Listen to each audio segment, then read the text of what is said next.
never think of openings anymore. I know. They used to just kind of come to us. But we have a second. I mean, we could start it off, normal. We could just be like, what is up, shitters, blah, blah, blah, blah, blah. Or we could do something. I don't know. Something. I don't know. I gotta think about the things we're talking about. Most of it we're in the dark with each other about, so I don't... That is true. I don't even know. Actually, the whole premise of the show is that we do stay in the dark with one another. Oftentimes, yeah. Yeah, even though there's an entire in the dark segment that we're doing, we're always, for the most part, in the dark with what each other is bringing to the table. That is true. Huh.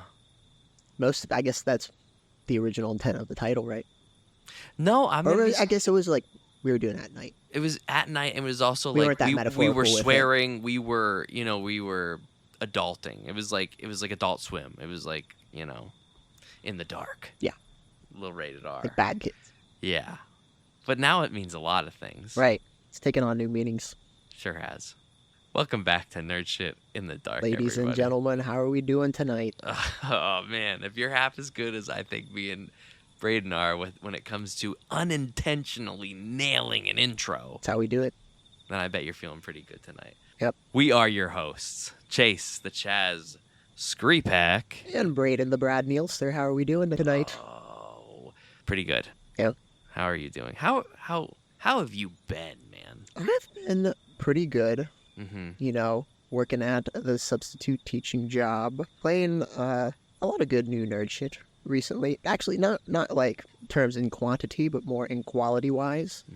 A lot of gaming on 2 new games that I've been playing tonight, and so it's been pretty fun.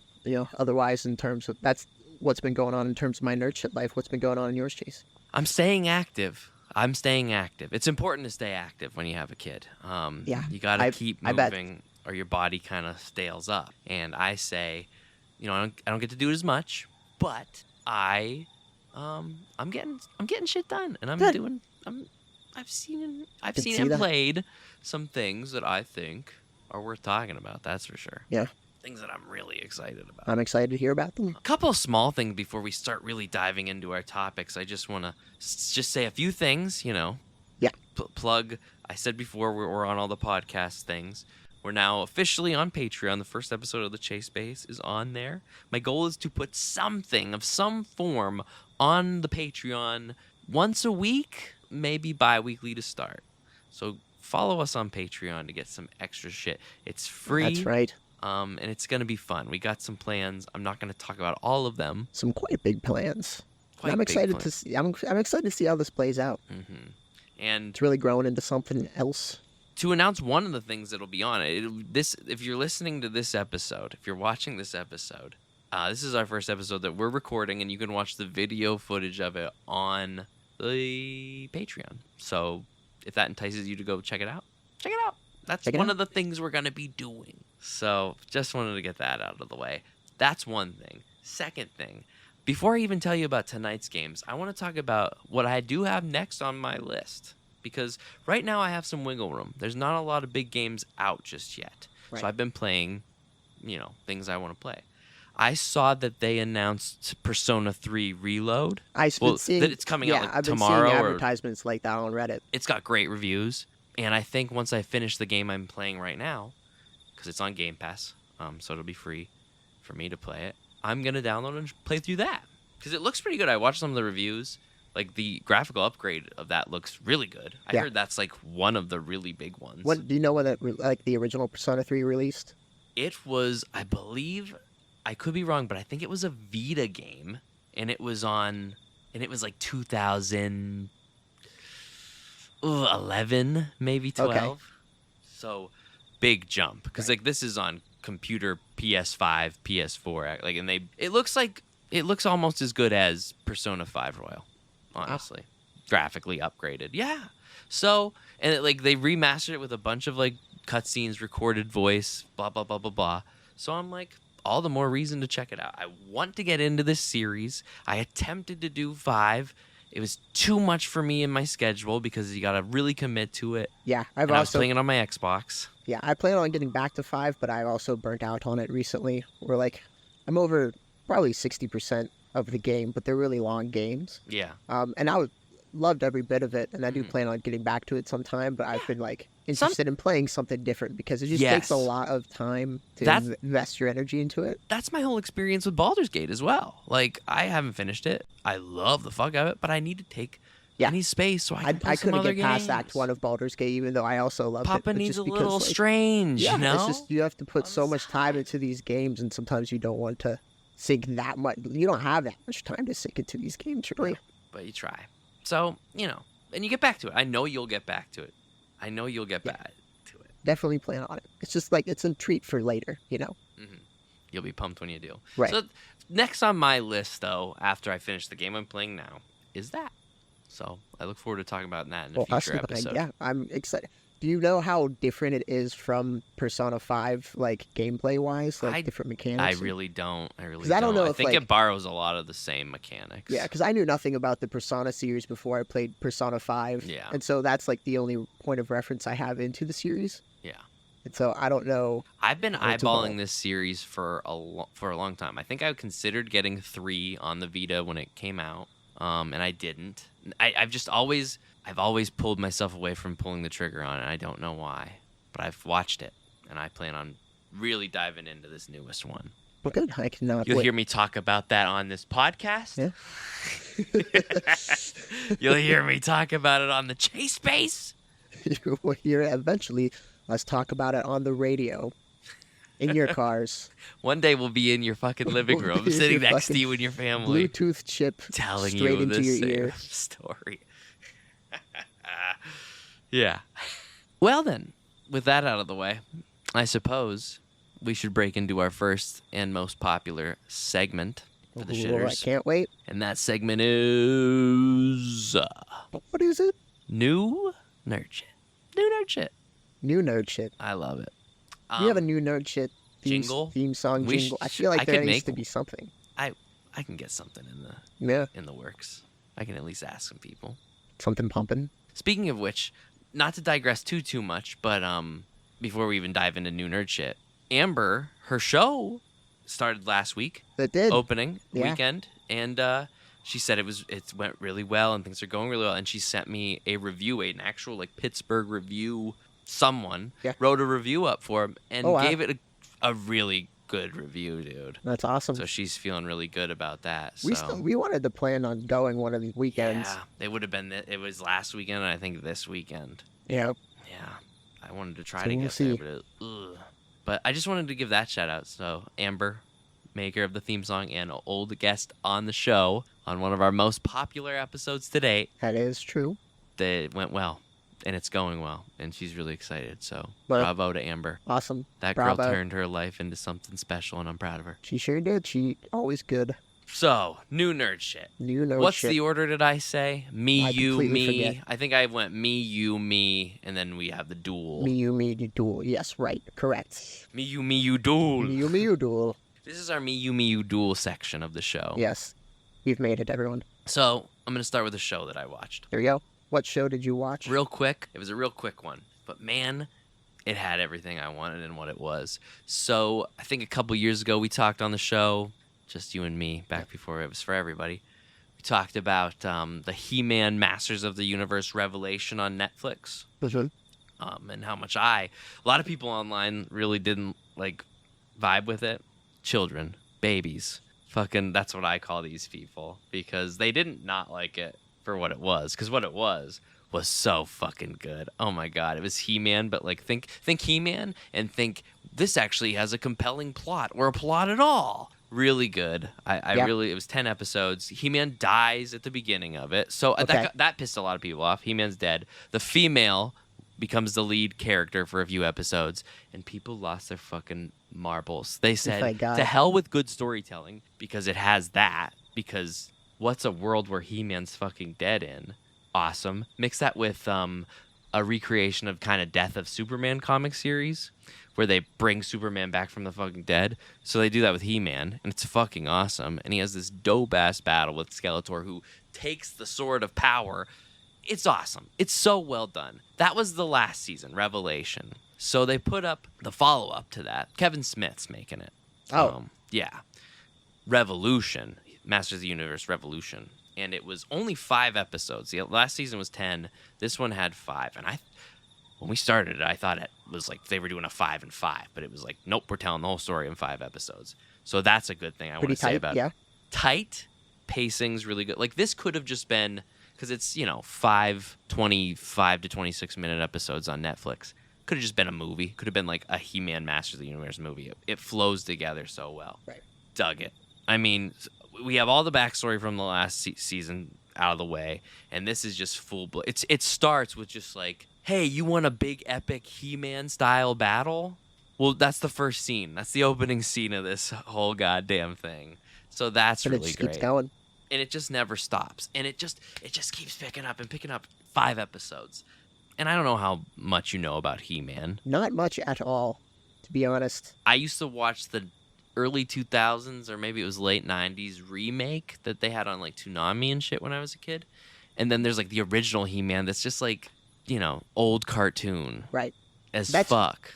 That's my image of him in my head. It's like the very old cartoon He-Man. This shit's awesome. It's fucking awesome. And it's dark and it's graphic and it just really tells a lot of good stuff. Like, this whole 5-episode arc builds on the foundation and then some. I think the storyline is kind of known in like He-Man lore that Skeletor is secretly He-Man's like uncle, is the king's brother who like went evil. Yeah. People know that. I don't think that's too big of a spoiler. This basically goes into that. This is the telling of that story like in this world. And it was so fucking good, dude. It was so fucking good. I don't know what else to really say without spoiling much about it. Yeah, I'd recommend the whole series, all 15 episodes. Next to nothing of him. Like, I've heard of Skeletor and He-Man before. Mm-hmm. Honestly, did not know that Skeletor was a villain of He-Man. Yes. Did not know that they were connected. I've honestly just heard of Skeletor as, like, referred to as, like, an insult to someone. Yeah, no. He's the main bad guy of He-Man. And they really, like, they kind of, he loses at the end of the last season-ish, and they sideline him a little bit. And you start to think he's, like, a follower of, like, these bigger bad guys. But, man, does this whole season, like, spell out that, like, there are bigger bad guys. But Skeletor is the fucking main one. And it was so well done. I really appreciate it. You learn about his life story. They throw in the, like, cheesy 80s one-liners, but they're smart about it. You know what I mean? They know what they're doing with them. They're all zingers. I mean, you'd go from this very serious, me and Miranda's kind of the edge of the couch, He-Man whips, like, a fucking cheesy one-liner. Oh, my God. It's after that Skeletor realizes who he is, because he doesn't know he has memory, like, wiped. Not to spoil all that. I am spoiling it a little, and I'm really sorry. We've always done spoilers. But, and he finds out that he's He-Man's uncle. They like meet in a battle, and it's how the episode ends. And Skeletor just goes, "Well, I'll be a monkey's uncle." And it, like, they both realized who each other is away from each other, but they know each other knows, and that's what he says. And I was just like it took me not a minute, like a couple seconds, and then I was like, that was funny as fuck. Yeah. So like that's all over it too. Well-placed humor. I thought it was so good. The pacing, like I said, we got into the 3rd episode and it started ramping up, and I was just like, actually, I wonder if it is only 5 episodes, because like we're going, like we're at a point of like, I think this will wrap climax, up. Yeah. And it ends, and then it does kind of like because they did it with last season, like they wrapped that story, but they gave you a little something to let you know there's more to come. They did it again in this one, so like it wraps its own story up. Written in arcs. Yes, and now I'm so stoked to see the next chunk. Because, like, I really did like the first part, the first 2 sections of the series. But I was still like, am I big enough He-Man fan to sit and binge this, like, right as soon as it's out? And the answer is yes. And I was super into it. And, like... So what's, like, the basic backstory of He-Man? Or is that something we don't know? No, you would kind of have to know it, because, like, the first episode of this Masters of the Universe, whatever it's called, Revelation, starts kind of like at the end of the old series. Like, it's like the sequel to it. So all the backstory is kind of like, you should know kind of shit. Hey. So, I mean, not to get too in depth, because I don't even know if I'm the right guy to be talking about it, really. Yeah. But He-Man his real name is Adam, and he's usually like this skinny little blonde guy. He's the prince of like Eternia, which is like the realm that they live in. And there's Castle Grayskull, where like magic is sealed in, and it's a world of like both magic and science. Yeah. That kind of combine. Like industrialized. A little, yeah, through like a monarchy type of setup. And then like Skeletor, he like wants to take over Eternia, but Adam can, with the sword of power that he secretly gets. Nobody knows he's He-Man except him and like 2 other people. Okay, Hannah Montana situation. He transforms. I mean, he goes from like skinny blonde little Prince Adam to like He-Man. Yeah. so people don't know. And I mean, like it is Superman. obvious, but yes, like Superman. So I mean, that's the basic premise. He has a cast of characters that fight alongside him. He can transform his lion into, I think it's called Warcat or something like that. Battle Cat. So that's the basic backstory, and he fights Skeletor, and he defends Eternia, yada, yada, yada. There's Subternia, which is like the hell world, and then there's, I can't remember the name of this other Ternia, but it's like heaven. And the series kind of goes into a lot of that. So that's all you really need to know. Right. And like, it's He-Man, he battles, he fights, yada, yada, yada. Not super deep. You pick it up really quick. Yeah. So if you got time to watch 15, 25-minute episodes of television, I think it's dope. I have to give it a try. Because like I said, the first episode, it's like He-Man dies at the end of the first episode. That sounds interesting if he was a big established character before. Yeah. No, I've never heard of Death of He-Man. Yeah, I mean, it was the first time they'd done it. Yeah. So check it out. And like I said, this new season was dope. I think it gave people what they wanted, because He-Man is very much there and fighting. Tila is still also there, but like they have their own shit going on. I don't know what everybody's so mad about in the last one. People are fucking losers. Yeah. The online discourse is never. I gotta stop checking it out. I gotta lines. stop even looking at it, because it's like, if I like it, who fucking cares? But I really like it, and I think you'd like it too. I think I'd like it. You're the only opinion I've heard of this series, so I know it's going to be positive. All right, buddy bear, I am passing the baton. All right, pass it to you. Ooh, I forgot to say, dude, I thought for a minute I thought I was gonna get Kraden tonight. I thought you were going to get Kraden as well. You can still kind of hear a hint of Kraden. Yeah. In the voice. Like if he showed up tonight, I wouldn't tell him to get out of my fucking apartment. Right. But I was looking forward to seeing him. Yeah. I'm glad it's you. Could you hear Kraden briefly? I heard him when I called you there earlier. Yesterday. Yeah, a little bit. Yeah. It was the worst this morning. Wow, you really turned it around. Yeah, like I could barely speak. Like I was. Huh. My throat's cleared out a little bit more now. Good. Yeah. Yeah, you sound good. What do you got, buddy? So you're feeling better. Yeah, I just recently. I'm a nice guy. So we're talking about. I guess we probably shouldn't spoil it, but I guess we talked about it previously. But with looking at certain games like Palworld, I noticed there was a Reddit post I saw where it was like Palworld, and on this post were a few other games I recognized, but one game I didn't, named Kenshi. Apparently this game has been out for a while. Kenshi? Kenshi, yes. I think it came out, like I saw some people say it came out in like 2017 or so. I'd have to actually look it up. But anyways, this was another indie game that I guess really blew up a while ago, and like a lot of people have been playing it. Mm-hmm. It's based in like post-apocalyptic alien world with like humans and other aliens on it. But like majority of the world is a desert. Mm-hmm. And your whole goal is you can create one character that you start off the game with, and basically it's an ultimate like open sandbox game. Like there's no linear story. You just have to kind of like survive, and you can like do whatever you want, really. Like there's no specific goals, but you're essentially free to be whoever you want to be. So it's like an RPG game. Okay. So you eventually go around and you can recruit more people to your squad, and like you can start outposts and towns and stuff, and apparently you can become even a warlord if you get big enough people on your side.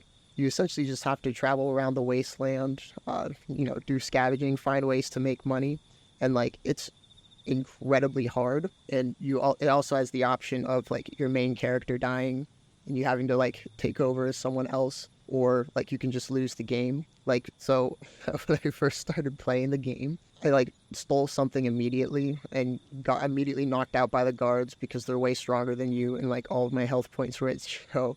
And like the only way that you can essentially level up is by getting into fights, but like everyone is crazy stronger than you in the beginning, and so you have to figure out how to just like get in fights, get your ass kicked, and then like you just slowly get better.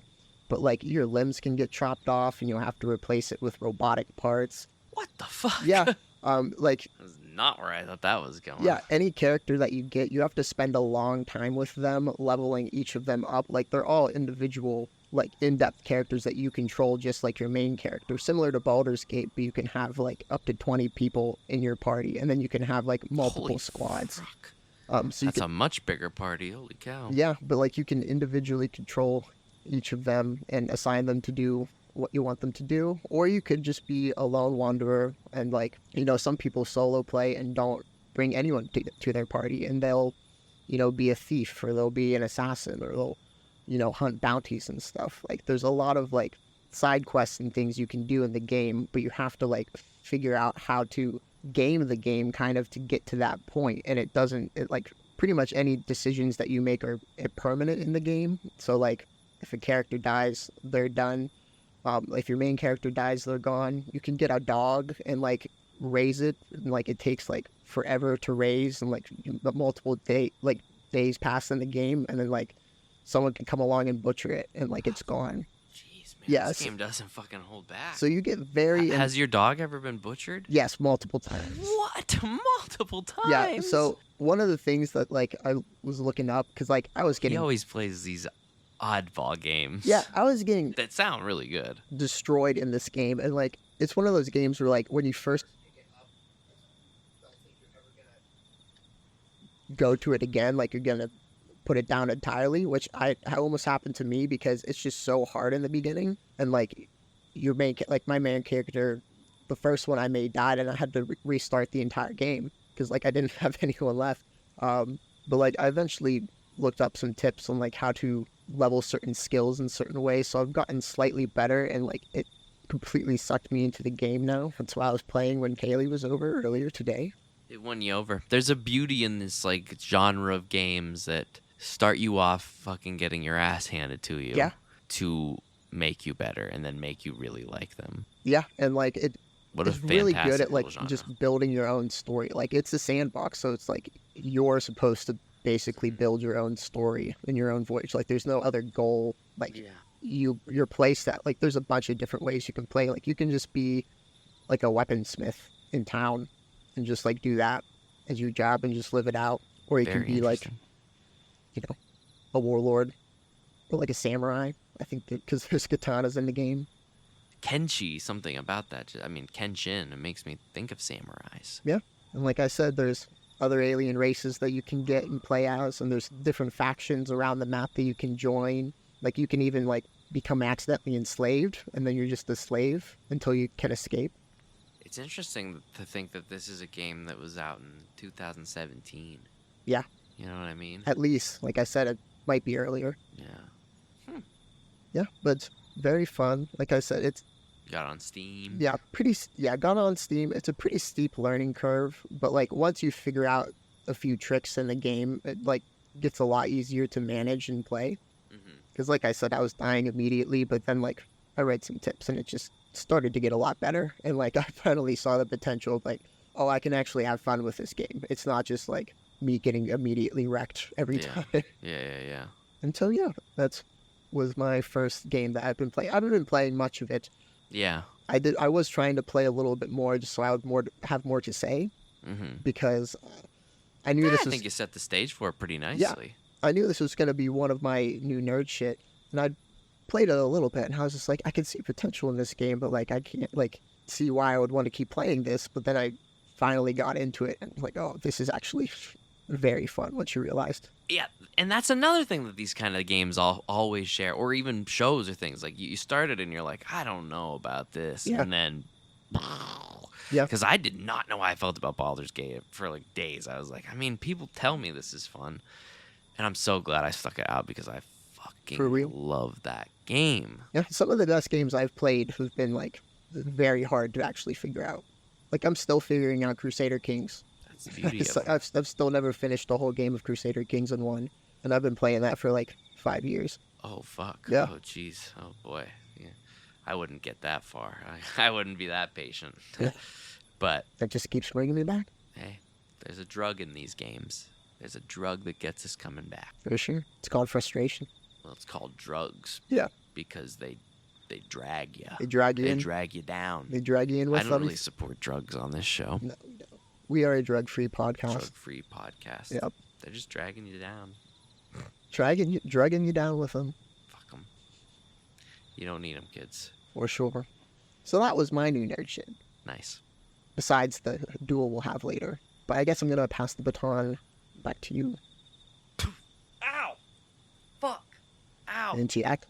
Ow! Ow! Ow! Ow! That hit me in the head. Good. Similar. I've been playing a game. Really? Yeah. It's like you. Isn't it though? I started playing a little. It's like an indie RPG. It's bigger though. It's pretty popular. It came out earlier last year. It's called Sea of Stars. Sea of Stars. Have you heard of this one? No, it sounds aquatic though. Something I would like. Somewhat not. So it came out over the summer, and it really. The reason I'm playing is because I just heard so much about it. People that like RPGs really like this game, and it's basically it's in like 8-bit graphics, like old Super Nintendo type of graphics, but like modernized with like modern gaming mechanic, turn-based RPG game that I am really loving. Between like the aesthetic of how it looks, the simplicity but yet complexity of how it plays. Yeah, really, really fun. Really drew me in. I'm about halfway, I want to say, through the game. I heard it goes from between 26 to 30 hours, and I'm about 12 hours in. Is there a storyline? There is a pretty fantastic little story. I mean, Wow. That's the fun of it. Is like it's a pretty interesting story because it's all you just read it. You know, it's like I said, Super Nintendo It's stuff. turn-based strategy, but it has like a. Yeah. And you walk around. You know, you go town to town. Like it plays like think Chrono Trigger, think, you know, old Final Fantasy games, but just better. Like one of the things they add, like you're walking around in that little chibi form, but like there are mountains, like you have to climb shit, and like it added like modern like climbing, you know, sides of mountains, yada yada yada. And I like that. I like that the walking around mechanics in these types of like old style RPG games are like developing. Yeah. And I like how the battle in them is developing, because that's another thing. Like this game is fun to play. The story's really good, so it's fun to get, you know, see where it's going. The battles are so fun to be a part of. Like when you get into a boss fight, because you always know when you're approaching a boss. Like you're like, oh yeah, we're heading to boss territory. No surprises. Now. You're a little like, oh, you're excited because it's such a fun little puzzle strategy to solve to win, but you're scared, but you're excited, right. And it's just this weird combination, and that's.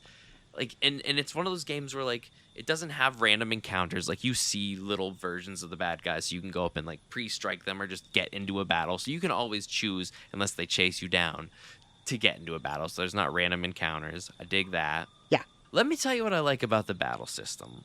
And to do that, I have to tell you a little bit about the story. So you play as these two characters who are children that are training to be these things called solstice warriors. Apparently, they were solstice warriors. They were born on the night of a winter and summer solstice. One of them has the sun powers. One of them has the moon. The boy has the sun. The girl has the moon. And you're part of this like society of people that are like that fight the evil, and I think they're called the dwellers or something. The dwellers of like certain emotions, and they're like the demons of this world. And there's like one left, and it's up to you and this girl. I picked the guy. You can pick to play the girl. It doesn't really matter. Just makes who's the party leader. Yeah, they're together the whole time. And you're basically on a quest to hunt down this dweller, but along the way you're going through these like little, I call them little anime arcs, because we're just like doing all sorts of different things that are leading to, you know, where things are going. Like I'm on a pirate ship battling zombie pirates, then the boss has like wind powers, or I remember I went to this spooky fucking tower that was also haunted. A lot of haunted areas. But it's beautiful. It's gorgeous, and you go through this world to fight these dwellers, and there's some twists along the way. You have your buddy. His name is something with a G. I can't remember, but he doesn't have any magic powers. Like, he wasn't even chosen to be a Solstice Warrior, but he's like super cool, and he's part of your party, and he's such a G. He's there, yeah. And he fucking fucks shit up. So he's the other guy in your does party. He fight in a different way, or what? He does fight in a different way. So you find a way to use magic without using magic, is what they call it. And basically, when you're in your battles, you can choose to just strike without using any special attacks on your opponents, and they shoot out like basically mana or chakra that you can absorb before you do a basic attack, and it counts as a magic attack. So he can like absorb a lot of that and use that to power himself up. But he's just a heavy hitter. And then you meet, like, I have this other person that I met along the way who joined the party who has like poison attacks, and like that's really cool. That sounds really interesting. That's a whole storyline too. So it's how the you same meet her. characters you get. Yeah, each and I'm playthrough. assuming I'll build more, but so far there's like 4 of us. Yeah. And it's just fun, and you learn different abilities. The combat in this is so fun because, like I said, it's turn based, but there's always like there's a lot going on in it at once. You have to be very involved. Like if somebody attacks you, you can hit. I've been playing it on my computer, so if you hit space like as they attack, you can kind of parry it so it does less damage. When you go for an attack, you can strike, at the same time to do like a double attack. Like, it keeps you very involved, though it's turn-based. Like you're not just clicking attack and they're doing it. You're staying with it. Kind of like what Persona 5 does. Sure, yeah. I It's think fun. that it made me think of like Ni no Kuni, where like there's a lot going on. It You're flows controlling, very like, nicely. Yeah. it flows very nicely Very for good. what it is. Like, there's the one girl has a boomerang, like a moon boomerang attack, because you have like attacks like your sword is just considered a slash, her staff is considered like a bop, Yeah. and then like there are your moon powers and your sun powers, and then they kind of combine those. And when you're in the battles, like, your enemies can do big attacks if they have enough turns that you don't hit them with certain attacks. So like there'll be like a little puzzle where it's like, okay, that takes 2 sword strikes, a sun, and 2 moons, and we got to do that in 3 turns. So what is the way to like stop that before we get hit by a big attack? Yeah. Like, sometimes you just can't. So it's like, Just gotta oh, fuck, take it. we just got to take this. So that's really fun. And then like you're balancing that because like there's like a couple of those at a time, and like you can swap out. So if like a poison person's there and your poison girl's not in, you can choose a character to do a quick swap, so she's now in, and you can hit it with a poison attack. Like, That's cool. very involved. But one of her things, I think I was saying, was she has the moon boomerang attack, and basically it bounces off every enemy, and it gets faster as it comes back, so you have to keep blocking it as it comes back to like shoot boom, boom, boom, boom, boom. Oh, So even though it's turn based, you're always doing You're always involved in something some in the kind of battle, task. and it's so fun. Like, I'm never really bummed about getting into a battle. I'm just hoping I'll make it through it. Yeah. So that's really dope. Have you been game overed a lot? I have died a couple times, but the surprising thing about it is, like, though it is challenging, it's very rewarding in the way of, like, there have been a couple boss battles now where I didn't die at all during them, and, like, because I hadn't, like, passed it, you feel yourself getting better at the Yeah. game. You're still on the edge, like, you think you could die, but when you, like, I beat this boss today before I left work. Fuck! I couldn't believe it when he died. I was like, oh my god, guys, I thought we were out of this. So that was awesome. And it's just, like I said, you go to an area, you like do a puzzle thing, solve a thing in the area, battle a bunch along the way, get some new ability. Like, I got a hook shot that pulls me along, or I have this like wind blowing move that you can move like blocks around to crawl on. I've very lost myself involved. to it. Yeah. Well, that's awesome. Yeah. And I'm really, and like I said, the story is good. There's some twists along the way. It's gorgeous. And the 8-bit music, the soundtrack, so good. Soundtracks oftentimes can be some of the best with these games. They nailed it. They were like, let's say a Super Nintendo game came out today. And they fucking flew with it. And I'm really looking forward to finishing it and giving like a full review on that down the road. And you mentioned it's only 26 to 30 hours. So 26 to 30 hours. And like I said, it's an indie game, so like I got it on Game Pass, so it's free, but it's only ever like $30. Like, it's never like a super full price game. Check it out. I think it's fun. I always like these, like, RPGs are just nailing it lately because they always put some sort of spin on the turn-based system that makes you want to really stick with it nowadays. Right. Love it. Love it. Love it. So that's what I got to say about Sea of Stars. Hello, everyone. Hey, guys. we're back again. Those of you listening might not notice. Back Those in of black. us Yeah. seeing might notice that things have changed a little. I changed shirts. And I changed shirts too. Yep, that's the only thing that changed. We just decided to change our shirts. Yeah. And in the time that we were changing our shirts, we realized a few things that we had to go back on from only 20 minutes ago. Some addendums or Yeah. some corrections. Yeah. Yeah. Yeah. Some amendments, Amendments. perhaps. Yes, Yeah. that's the word. You start with yours and I'll start with mine. And So most of our amendments are to do with when stuff released. I originally said Kenshi released in 2017. That was a lie because I just remember seeing a post from 2017. blatant lie. Blatant lie. I lied to you. It actually came out in 2013, I believe in early access originally, and then it's just been worked on up until that point, this point in time, 2024. So that's my main amendment I could think of. Yeah, I think that's the only one. That's the only one I had. I think the only one I have an amendment and then just something I wanted to add on. My amendment is I said that Persona 3 came out in like 2011 or 2012 on the Vita. Yeah. I was way off. It came out in like 2006 on like the PS2. Yeah. So So way off. we humbly apologize. There were Vita versions Right. of these games, but that's just when I found out about them, not Yeah. when they actually came out. Apologize for being liars. It will happen again Probably. But know that Probably. we'll always try to fix that. Yeah, because And we want to be honest with the shitters. Mhm. We don't want to lead them astray. we don't want to bullshit. Yeah, we don't want to tank our credibility. No, definitely that. Nerd shit experts. Yeah. So at least know if we do make a mistake, we'll go back and Yeah. We'll be the Fix that. bigger. We'll be the bigger people. We won't just double down. yeah. Because I'm sure maybe you were listening to this earlier, 20 minutes ago, and I said, "Oh, it was Persona 3 released on the Vita in 2012." You might have been like, "What the fuck is wrong with this These guy?" fucking idiots. It was probably don't the know shirt. when it It was released. probably the shirt I was wearing. I had to change the shirt. And Yeah, then the only- new shirts. I feel enhanced our intelligence. I'm not as sweaty. I feel like I was sweatier in the other shirt. Yeah. This shirt's not so sweaty. I'm a little more sweaty. You're falling asleep over there before. Right. And then the only other thing I wanted to add is one thing, because I was on about Sea of Stars. The way this recorded, I said I was done talking about Sea of Stars. I'm not. I have a couple things I wanted to add. One, I probably said this a little bit, but I just want to really, now that while we were changing shirts, I put about 10 more hours into the game. Right. It took a while for us to change shirts. It's hard to pick a shirt sometimes. And especially when you're playing a video game while you're doing it. And I just have to say, that pixel art in this game is so fucking dope to look at.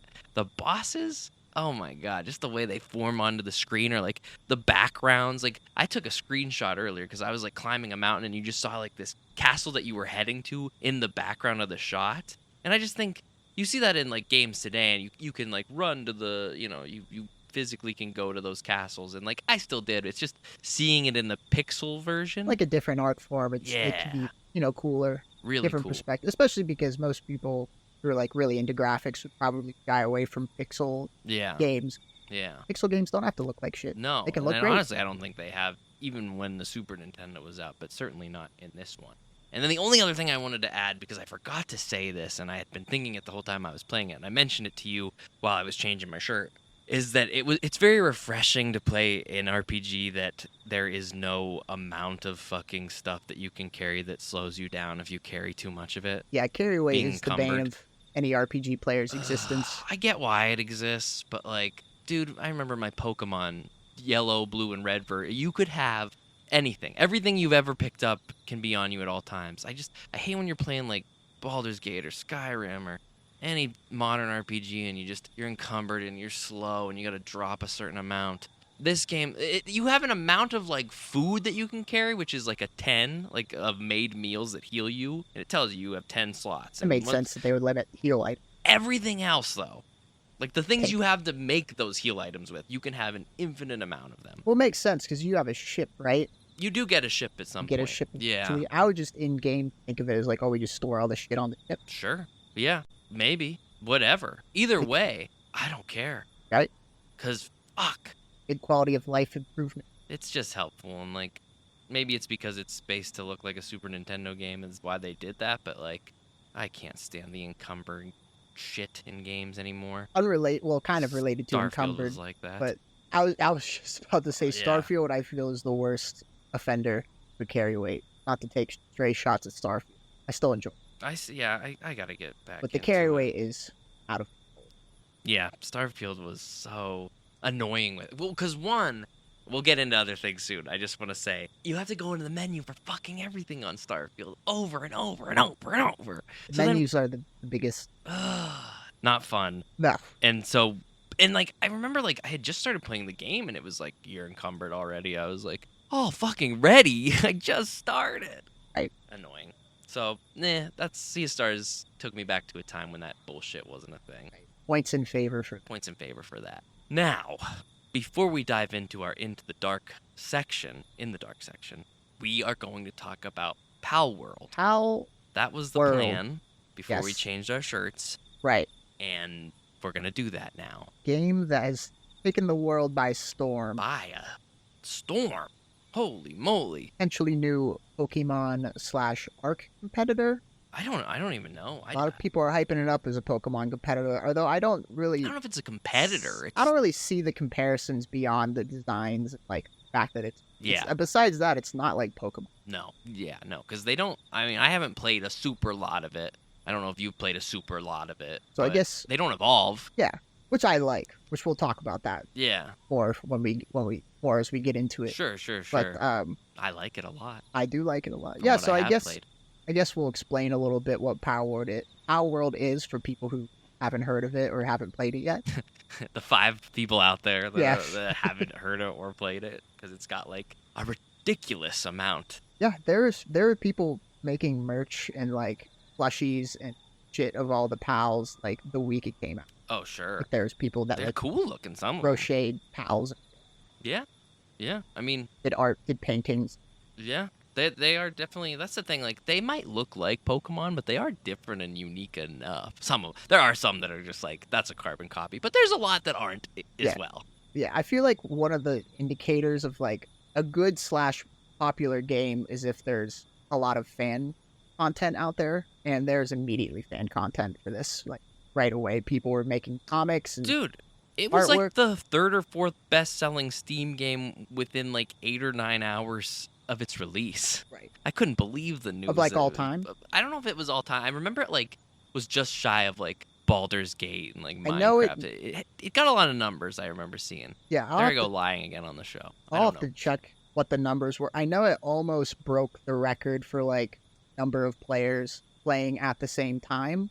Like I think the Steam record is 3 million Okay, yeah. at the same at a time players, and I think that was Dota 2 who had that, and Palworld broke 2 million concurrent players at like people actively playing the game at the same time. Yeah. So that's not even the amount of people who own the game. That's just people playing it all at once. Which, I mean, that first day, I played a lot of it that day, and then I think me and you played together later that day. But Palworld is Yeah, go ahead. Yeah, Palworld is, think of it as like Ark Survival Evolved. It's a survival game where you have to capture what are known as pals, which are these creatures that kind of look like Pokemon. Some very much look like Pokemon. That statue looks straight up just like Lucario. Anubis, The power. yeah. Yeah. The Anubis pal is pretty much ripped straight from Lucario's design. Yeah. Same with Cremis. Cremis is pretty much just Okay, I don't know a lot of their names. yeah. I know that. Good. I have no idea. I don't know. I don't know most all of their Pokemon's names. I haven't these found all the days. pals yet, but I've Yeah. captured. But yeah, so there's a lot of similarities in design. Like it's very much Pokemon aesthetics in the Mhm. game, but you're running around the world, you're base building, you're crafting, and you're capturing pals, all similar to Ark. And the leveling system is exactly like where you have technology that you can unlock. Each time you level up, you get technology points, and then you have to Mhm. choose how to spend those technology points into which technology you want to unlock.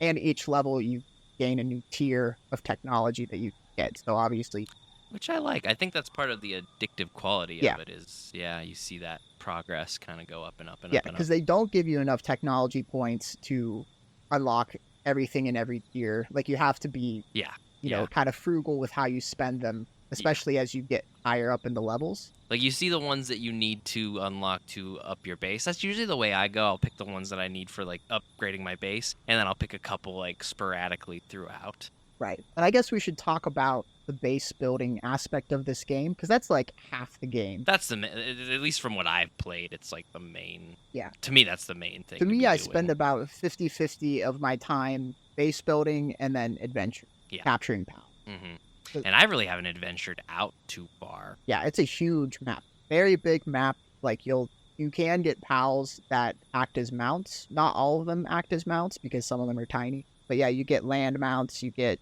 flying mounts, you get... I've seen a lot of videos of the flying mounts. Yeah, you get water mounts. From the sky. Yeah, once you get flying mounts, adventuring becomes just easier. Yeah. Like, you can get to places. There's still, it's like World of Warcraft or any other RPG where, like, different areas are higher level. Like, you'll want to be, like, level 40 or something because all the pals in there are going to be level 40. Yeah, and, like, they throw all sorts of, like, you're in the first area and there's a couple level 40s that you don't want to, like, accidentally hit or they'll come and fucking kill you. Yeah, there is. I feel like they kind of trolled us with that very first boss that they're called Mammarest, but it's like a giant mammoth type pal that's, like, right in the starting area. That's level 38 that, like... Don't even attempt. Yeah. The percentage to catch it is not good. Non-existent. Yeah. Yeah. Yeah. At the beginning. We found out when we played together that one time that we both built our base in the same exact spot. Exact spot, yeah. Yeah. Because it's like the first, like, nice perfect area. Yeah, perfect base building, which I'm sure they designed it that way. Cause it's like right from where you first spawn. Yeah. It just sucks because once you go down, like, a little, like, not too much farther, but to the next, like, area past that other guy with his fire, there's a bigger, like, area that's perfect, but you don't want to give up on your other base because there's a new base area. At a certain level, you get to build more bases, but... Because the game urges you to build a base right away. Yeah. So, like, you want to, like, find a base location, and there is a good reason for that, because you kind of need a base of operation to be able to... Play the game, to go out and adventure. And I guess one of the... I don't know about unique aspects, because Ark also has, but one of the aspects of base building, one of the main aspects is that you can assign pals to your base to do certain tasks. And unlike Ark, it's all automated. Because, like, with Ark, you have to mount the animal and then, like, gather wood or gather stone or whatever they can do. The ones that have like the ability to do it will just start doing it. Like the deer just starts chopping wood. Yeah, they're assigned to your base, and they will work nonstop until they have. Well, you do have. You gotta feed them. You have to feed them. You gotta feed them or they'll die. They have to have beds so they can sleep. Oh, the beds! Every time you upgrade the base, and it's like you need another bed. Yep. My base looks like a fucking mess. Yeah. Oh, it's so ugly. Because you just add things as you go along. Especially when you're learning the game. That's probably why I gotta, like, build a base somewhere else. Or now, luckily, when you level up, you can get access to build multiple bases. Yeah, you can build up to 3 so far. From what I got to as far as they let me build 2. Yeah, I haven't started building. I have 2 bases. I have my main one, which is the one where we started at, which that is also a mess where it's. You throw down. It's when you're learning the game, so you just throw the one down we things. Started building together wasn't too bad because we kind of knew more what we were doing. Yeah. And my second base is like a mining base where I can get.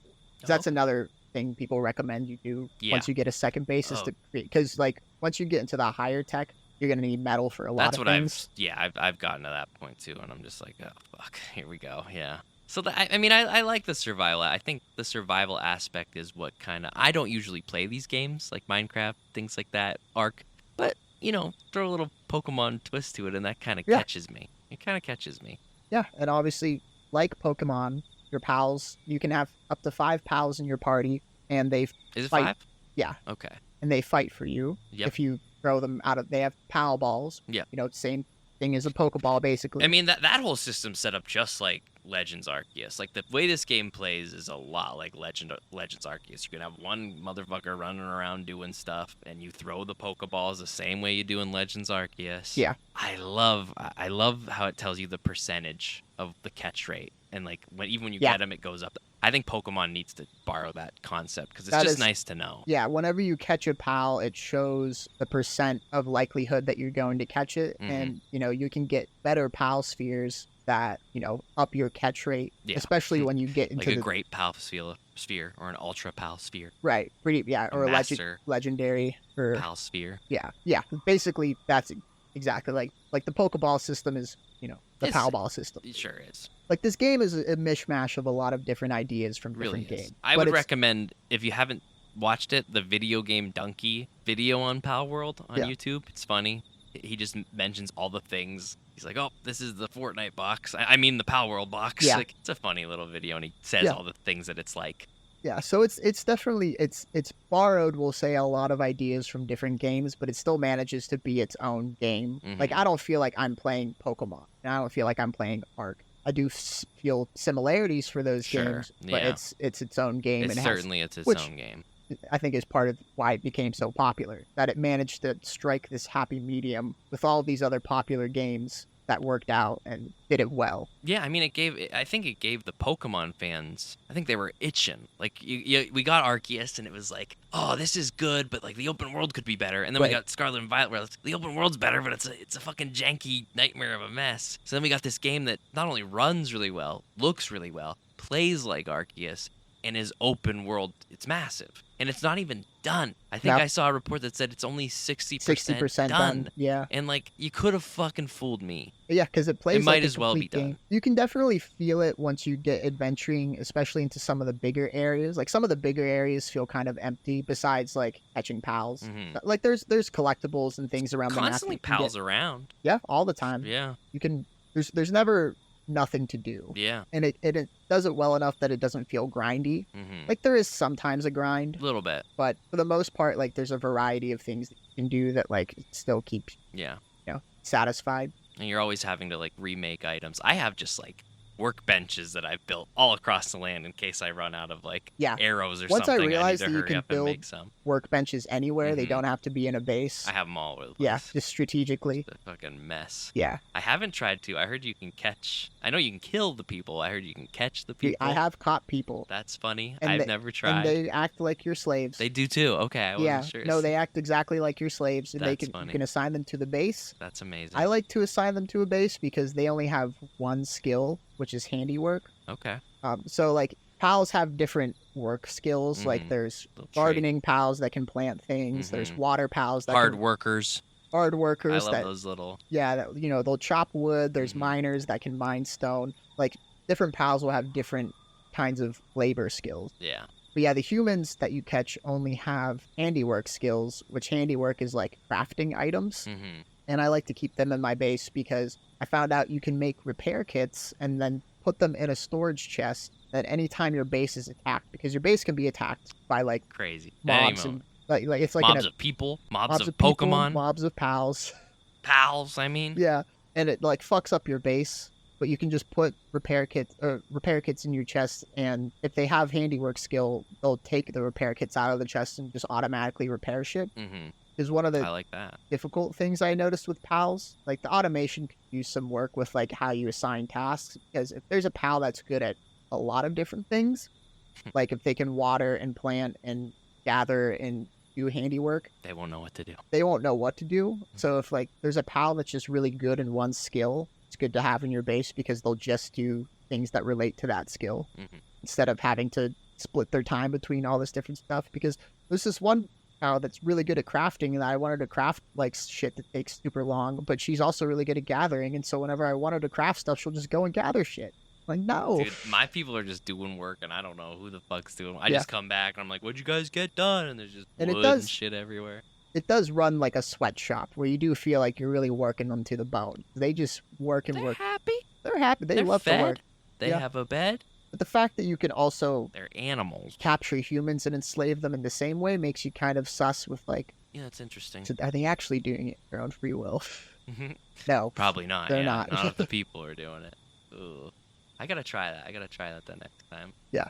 I just thought it was funny the first time I got raided and those fuckers with pistols just showed up and started shooting. I was like, oh Yeah. no. That's another unique aspect about the game. People have described it as Right. Pokemon with guns. Right. Yeah. I guess we forgot what it's been known as for like a year now. Yeah, it's described as Pokemon with guns. You can make craft guns later on, and certain pals have certain equipment upgrades that they can get guns. So Mhm. like, there's the monkey that can like have a submachine gun or something. Yeah. He can like I be have on like your the shoulder little and shoot green. things. It's like a fox squirrel thing that has a gun.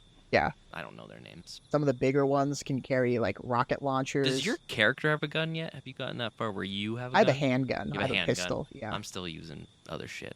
I just got to the point where I could make weeks. an assault rifle, but I haven't made it. I gotta get back into it. I'm playing too many games right now, but I will. Yeah, I took a break from it for a while because I also don't want to like play through it all and like play everything I can play and then like not be interested in it anymore, and then like they add more things to it later. Well, it's like Baldur's Gate where like I do like playing my solo game, but it's just I'm at a point now where like I only really want to play it when I'm playing with you guys. Yeah. And I feel like sort of the same with Palworld, where like I'll have more fun if I play it with more people, so I've kind of set it aside. I'll get to it. That is another aspect, is that you can play multiplayer. You can have a server with your friends. I think there's public servers too. Probably, yeah. And like PvP hasn't been implemented yet, but they do plan on adding to it later. They put out a thing like last week of all the plans they have. I didn't really peek too much at it because, like I said, I haven't really given the game much of a chance. I put a lot of time in it its first weekend and then kind of fell off, but I had a lot of fun. It was fun playing with each other because like there were different pals roaming around in like our starting area when we played together than when we played separately. There's a lot of them. Like I just found the bat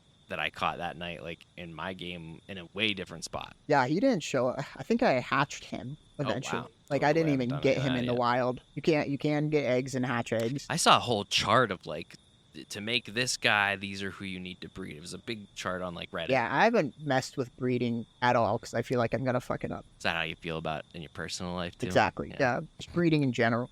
Yeah, it's a great game though. I mean, it's sweeping the world. If you haven't played it yet, it's on the computer and it's on Xbox. And that's it right now. Yep. So if you got either of those things, give it a whirl. Highly recommend it. Game Pass, you can play it for free. Go have a good time. It's only $30. I haven't really seen anyone who's had a bad time with this. I've mostly only seen positive. Nintendo might be a little mad about it. Yeah. The Pokemon company might be a little mad about it. This is funny. Apparently people were like spam emailing Nintendo to like deal with this now. Like this is trying to get it like copyright strike or something. Yeah, there are narcs, as I like to call them out there. Lose it. And like Nintendo had to release a statement saying like, we'll look into it, but stop sending us shit, which I don't think they're actually going to. I don't think they care. I first saw shit about this game literally like a year ago. Pokemon knew about this game a year ago. If I knew about this game a year ago. If they were going to do something, they would have done it by now. I think also the fact that like you can't really copyright animal design. Yeah, monsters. Like Eevee is like a fox type thing. Yeah. Premise is also a fox type thing that looks a lot like Eevee, but it's white. But like you can't really copyright fox type looking animals. Yeah, that's true. It's the same way of like you can't copyright certain like you can't copyright flame powers. Sure. For superheroes. Yeah. You can't say like, well, my character has flame powers, so like that's copyrighted. No one else can make a character with flame powers because it's too generic of a power to copyright. Sure. Like you close off a lot of avenues. And I think that's why Palworld kind of gets the pass, is because like, and Pokemon isn't even the only monster collecting, hunting type of thing. So I don't know. I know me and Miranda first watched the trailer. I mean, there are a number of them that really look like Pokemon, like you know, but they're not. Designs may have been used as inspiration. Sure. Little tweaks here and there, but there's also some pals that look unique and look, you know, like a different pal. But like it's the same. Like they're based off of. It's not going anywhere. No, it's not going anywhere. But it's the same thing as Pokemon, where like they're all based off of animals in some way. Yeah. Like there's horses and birds and foxes, and there's a few unique looking owls that are based off of animals, like mouse, which is like a slime blob thing. Grimer, yeah, I guess. But again, you can't trademark, or I don't know if I'm using that correctly, copyright or trademark, but you can't do either one of those with a slime ball. As long as it's not a Charizard and it looks like a Charizard. Called a Charizard. Called Charizard. Now I did see there was a modder who made a mod for Palworld for Pokemon, and he got a strike and had to take it down. Yeah. I think the difference is that he was trying to make money off of it. Oh, was he? Okay. He had it on his Patreon as a paid mod. Oh, wow. So Nintendo had a problem with that. Fair. Yeah, I don't blame Nintendo because it was literally like Ash Ketchum. Yeah, I saw that. They're all Pokemon. I then saw that after it got taken down, somebody did the same thing but made a Digimon. Yeah. And like Digimon's like, we don't care. We don't. We're lucky we're still here, honestly. Right. So yeah, thought we'd have to at least mention Palworld. Yep. Because cool game. Cool game. It's in the zeitgeist right now. For sure. I keep seeing more news about it every day. It's slowing down a little because it's been about 3 weeks now. Yeah, a lot of people. I mean, there's some people who are like level 40 in the first week. Yeah. Yeah. People were It's a game that I decided I'm not trying to compete or catch up with No. anybody. I'll get to it when I get to it. especially seeing some of the bases on Reddit. Some people have Oh, like God. castles and shit Yeah. already. Like if you're really creative in base building, you can make some Fuck. really insane looking bases. I saw one that was literally a sweatshop. Like they made it a factory building. Dude, I have a hut Yeah. with a bed in it, and I can't get out the door unless I like move around correctly to get out. The It's only so time I fucked up. actually fucked around with building a building is, making a small hut to put a bed in, because you can't put a bed 'Cause outside. you have to. You have Yeah. to. And then I don't fuck with the buildings at all. Like everything else is outside and just where I need it. I'm just trying to catch pals and fight pals and Yeah. fucking adventure. I'm trying to get farther than like half a mile away from my goddamn base at this point is my goal. Right. But yeah, that's Palworld. Palworld, Palworld. highly recommend. We all live in a pal world. We all live In a in pal a world. pal world. I wanna be the master of them all. We should write Palworld's theme song. Oh wow. We'll have to make it catchier than Pokemon's theme song, Mhm. like the Pokemon rapping. Yeah. Oh Make god. a Palworld rap. So I'd have to learn all the pals' names. I'm also surprised. I'm gonna look that up later. If anyone, I'm sure someone's already made a Palworld Yeah. in probably. the style. Yeah. It's hard to come up with original ideas anymore. It's Palworld. The internet, you're literally competing with the entire world. Chances, that's when you really realize most of the thoughts you have are not original. That's why I just shoot whatever comes off my head as soon as I get it. Someone else has thought of it first and executed it better. But not podcasting. No, we're nailing it. We are nailing that. And we're going to continue nailing it by tonight. Finally, at long last, after taking so long to change our shirts, we're going to introduce our In the Dark segment. Woo! Woo! It's going to be good.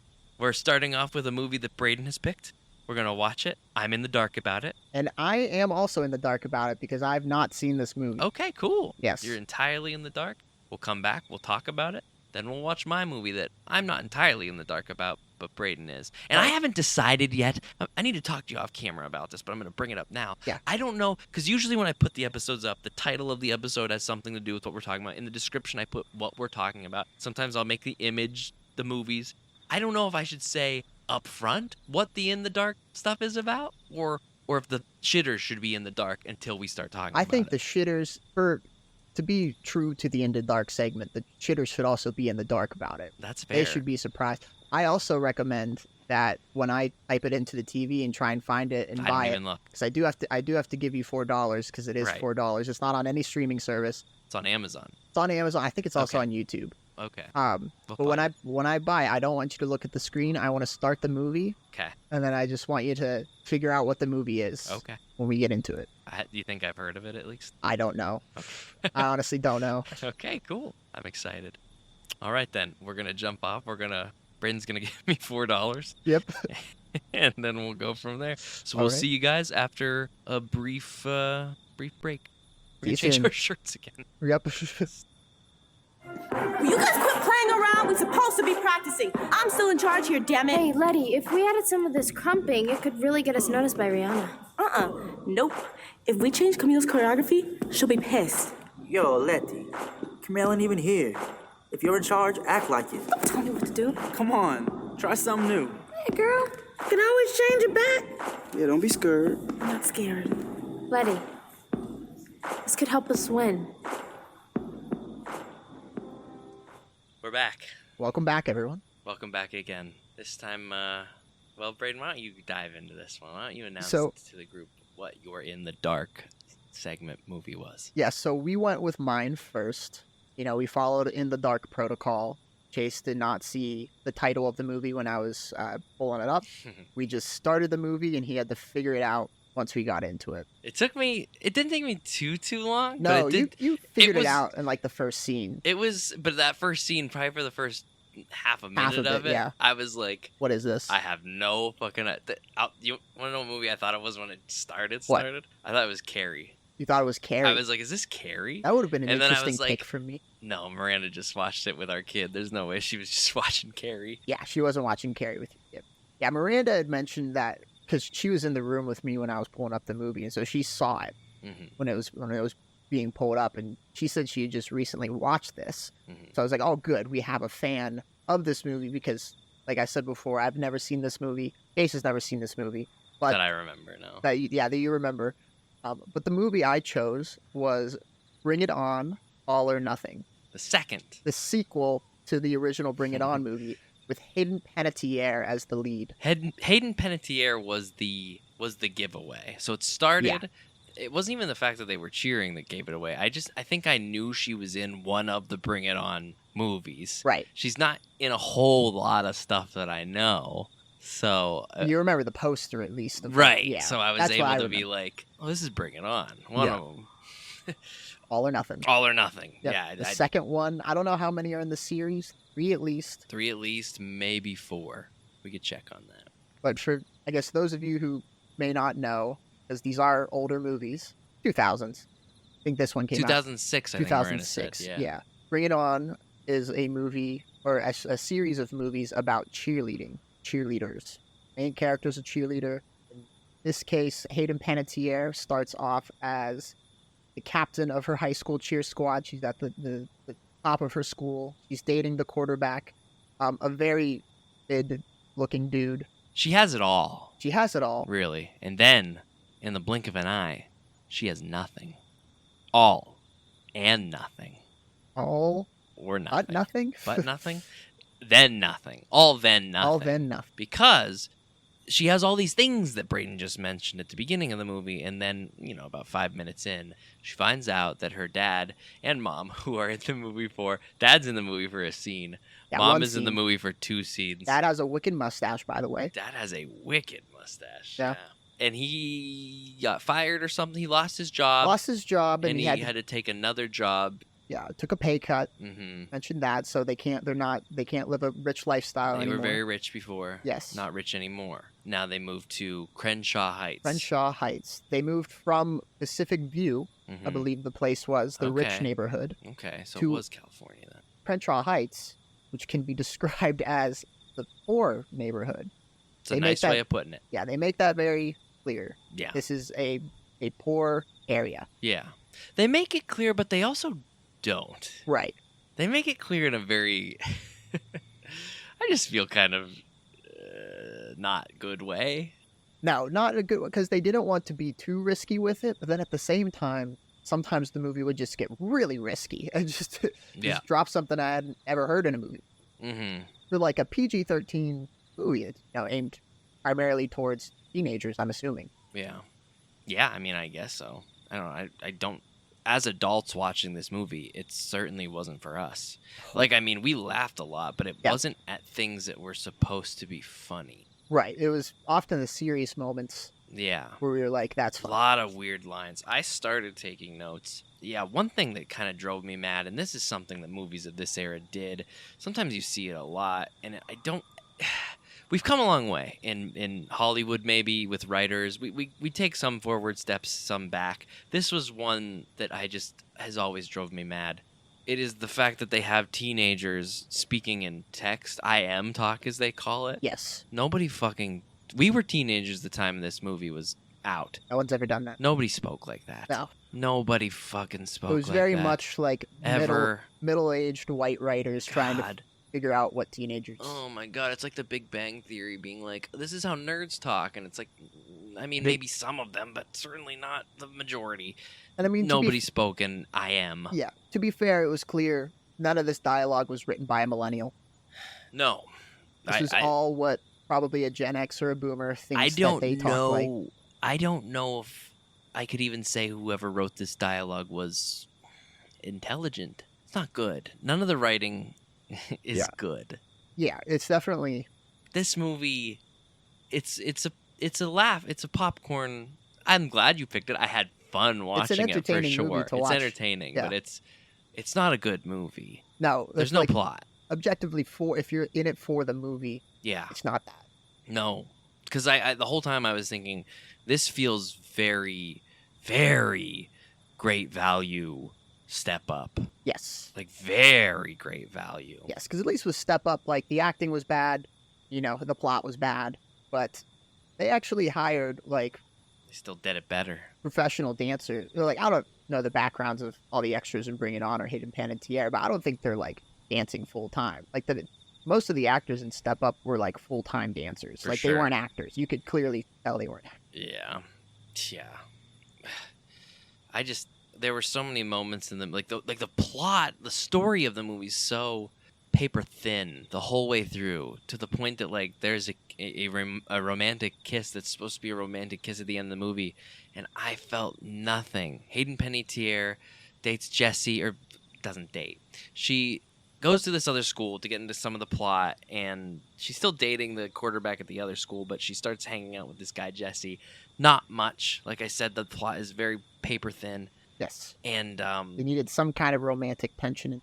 it's there, but it's not there. You don't develop it super well.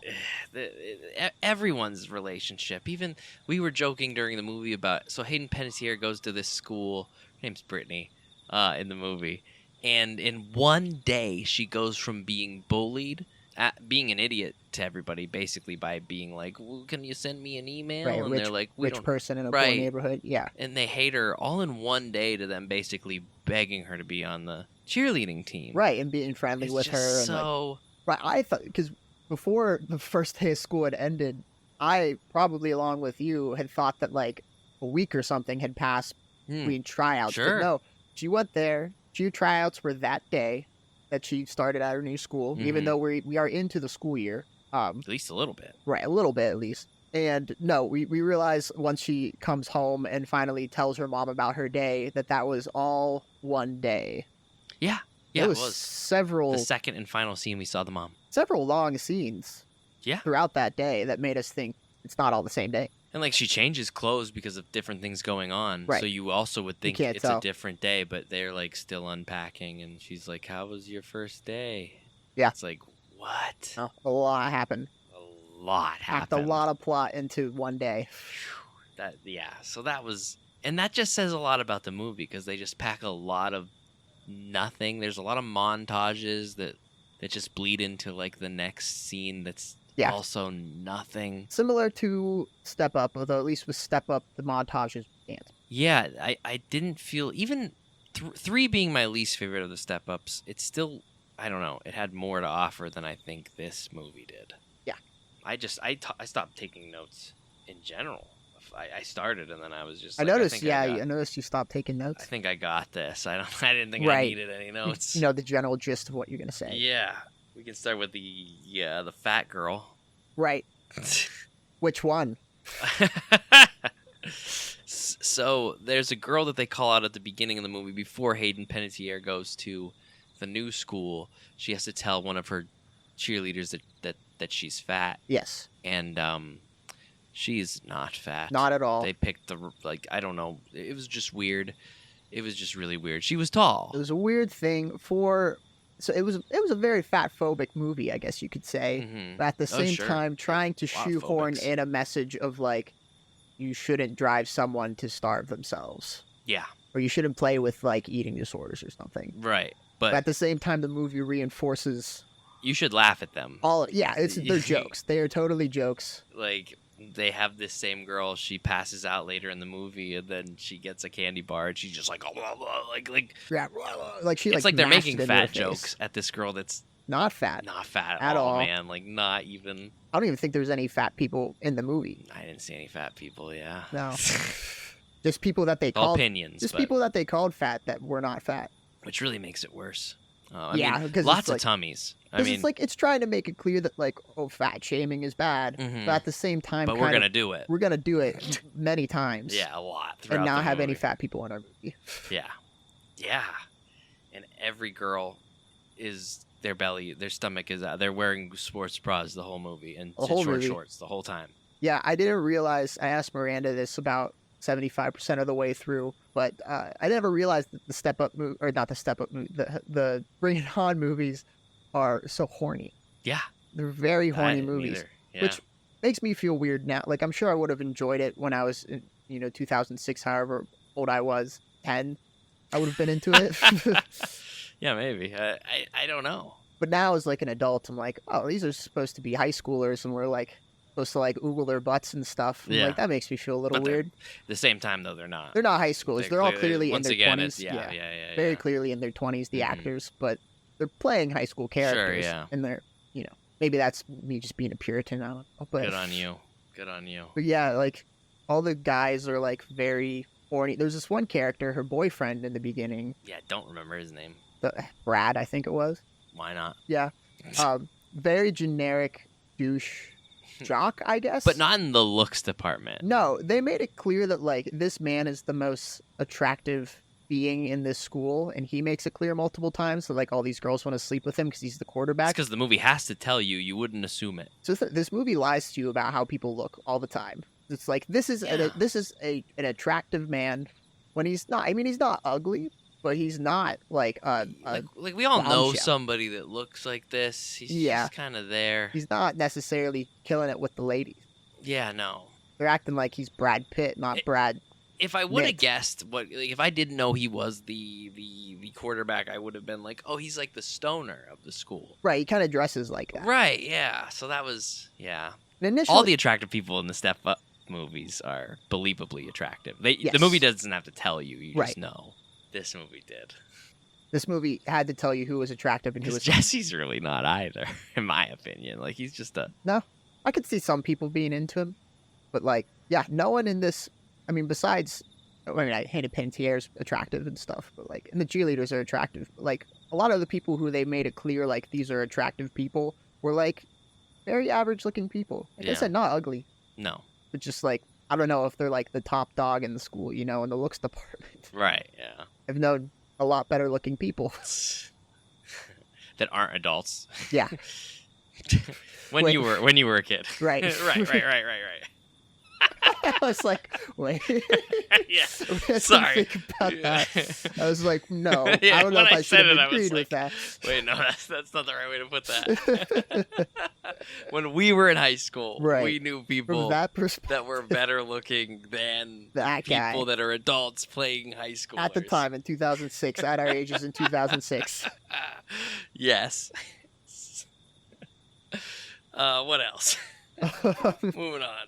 Smart, pretty, and blonde. I wrote that down as one of my notes. I don't remember what. That's what I mean. It was such fucking nonsense the whole movie through everything I was writing. I was like, I'm never going to remember this. Yeah, they kept going back and forth between deciding if she was smart or dumb. Oh my god, yeah. Oh, yeah, that's true. Yeah. There's a lot of just like, cheerleaders are stupid. Yeah, a lot of like very low-hanging cheerleader fruit, like low-hanging fruit jokes with cheerleaders. Like, they're all dumb. Yeah. Which, like, none of the cheerleaders I knew were stereotypically dumb. A lot of them were straight A students because they were like the popular people. Plus, you need to maintain a certain average. And that's the thing. When they make Hayden Panettiere dumb, sometimes it was because she was a cheerleader, but then it got to like because she was rich. Yeah. And sometimes I think it was because she was white. I don't really. They couldn't decide. It was like she's dumb. They're just kind of taking shots at her. Yeah. She's dumb until she needs to be serious, and she's not dumb anymore. Right. She's smart. Then she can memorize. Dance moves like that. Yeah. But I don't know if you heard this line. She's almost as dumb as the dumb friend. Sorry. Yeah, I don't know if you heard this line in the beginning because you might have been out of the room, but she even mentioned like in the beginning that she was maintaining a C average and that was hard. Oh, yeah, I definitely missed that. Yeah. It's dumb.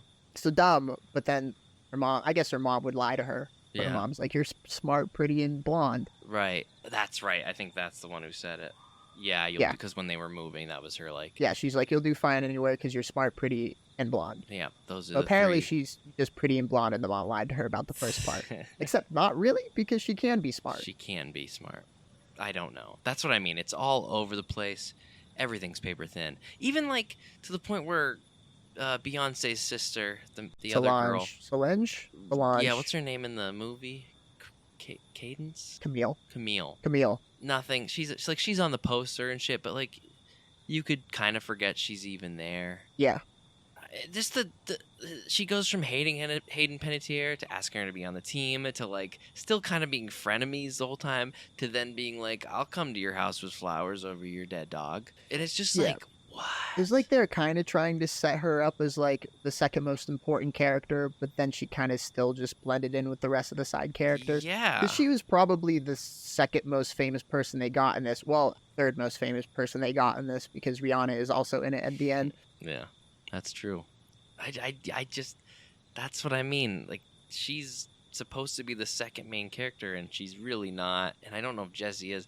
I don't really know who it. I mean, I would even say the other blonde girl, the bad guy, the villain. I can't remember her name. I don't know. She would be the second main character in my mind. She gets a lot of screen time. She's got a lot going on. Yeah. She gives Brad a boner. She has a lot. Brad gets boners a lot, though. Brad gets boners a lot and hides them in a silly way. Yeah. Stupid. And then people look at him and gawk and laugh and look at that guy's boner right now. Yeah. He's 18 years old and hasn't figured out how to control his boner yet. He was already sitting. He hasn't figured out the pants tuck technique yet. He was sitting down. Right. How often are you just sitting upright like this and you just get a full torque? He must have a huge honker. Must have a huge hog. Maybe. For them to be that noticeable and that he can't do anything to hide it. Except be like, whoa, don't look at my boner. What a mess. So I guess Brad's whole thing is that he wants to have sex with Hayden Panettiere, Brittany. Yeah. And they make a point multiple times throughout the movie that Brittany is a virgin. Mm-hmm. Yeah. So it's like, she's holding out. Yeah, don't have sex before marriage. But, like, the bad girl is the one who has sex with him right away. Mm-hmm. Yeah, they make that pretty obvious that is what's going on.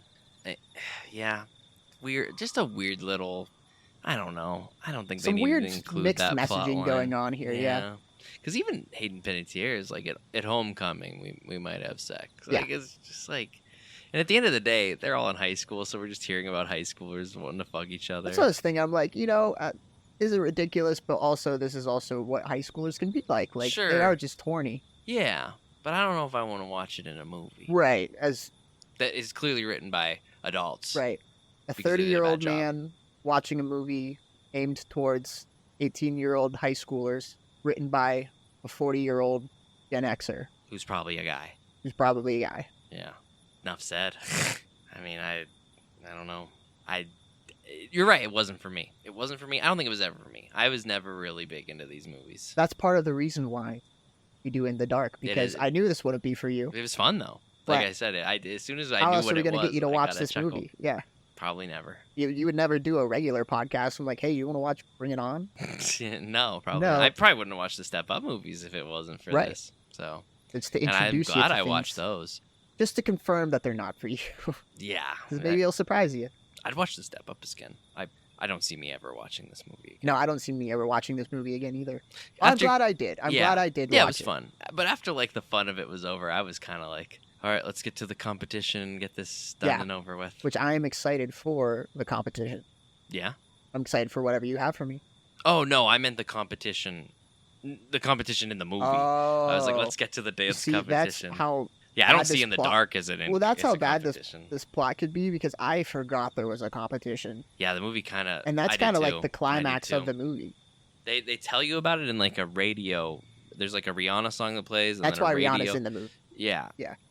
And then the radio gives like an announcement of this competition. None of the characters really talk about it. Yeah. And Miranda had to tell me again, and I was like, oh, that's right, they're doing it. Because I didn't know what they were... Like, I was like, is this just for like football games? Right. I guess, sure. like, how do you make a plot out of... Like, it has to be a cheer competition. Well, yeah. Otherwise, there's no plot there. There's no it's plot just there cheerleading anyway. in high school. Yeah. So there needs to be some kind of stakes. So I get it. Like, there's not much else you can do. I think if you go from... If you watch these movies, you should go to Step Up. Because I think watching Step Up, there was nothing about the dancing and the cheering that made me like... Whoa. Like, even when they were, like, dancing at the beginning and dancing, like, at Brittany, Hayden Panettiere's character at lunch, I was just like, these aren't good dance moves. No, I've I'm not, seen like, blown away. too good of dance moves from the Step Up movies. Step Up movies ruined us for like, it. Yeah. We're like, oh, that's what actual... I guess it's believable high school dancing, I suppose. Yeah, I mean, they're not professional dancers, I guess. Yeah. Wow. But still, funny moment. Yeah. So at one point, the blonde antagonist that we forget, she's the captain of the rival cheer squad that Hayden Panettiere used to be a part of. Mm-hmm. I don't remember her name. No. She finds out that Hayden Panettiere is going to Crenshaw Heights, and that's like a big deal because they're the rich neighborhood and Crenshaw Heights is the poor neighborhood. Ghetto. And she, like, smack talks Hayden Panettiere to her face, saying, like, oh, Crenshaw Heights sucks. Like, did you see their cheerleaders? I even saw, like, one of them looked like she ate 2 Rihannas. Like, the one of the cheerleaders is really fat. And immediately, Brittany, Hayden Panettiere, is like, Don't you talk about Kanisha that way. She never mentions a name. She she just says a fat cheerleader on her squad, and Brittany's mind immediately goes to Kanisha, who, by the way, is also not fat. She's probably the fattest person on the team. Right, the thickest one, but she's also not a fat person. Right, yeah, that's true. Yeah, yep. But she immediately went to...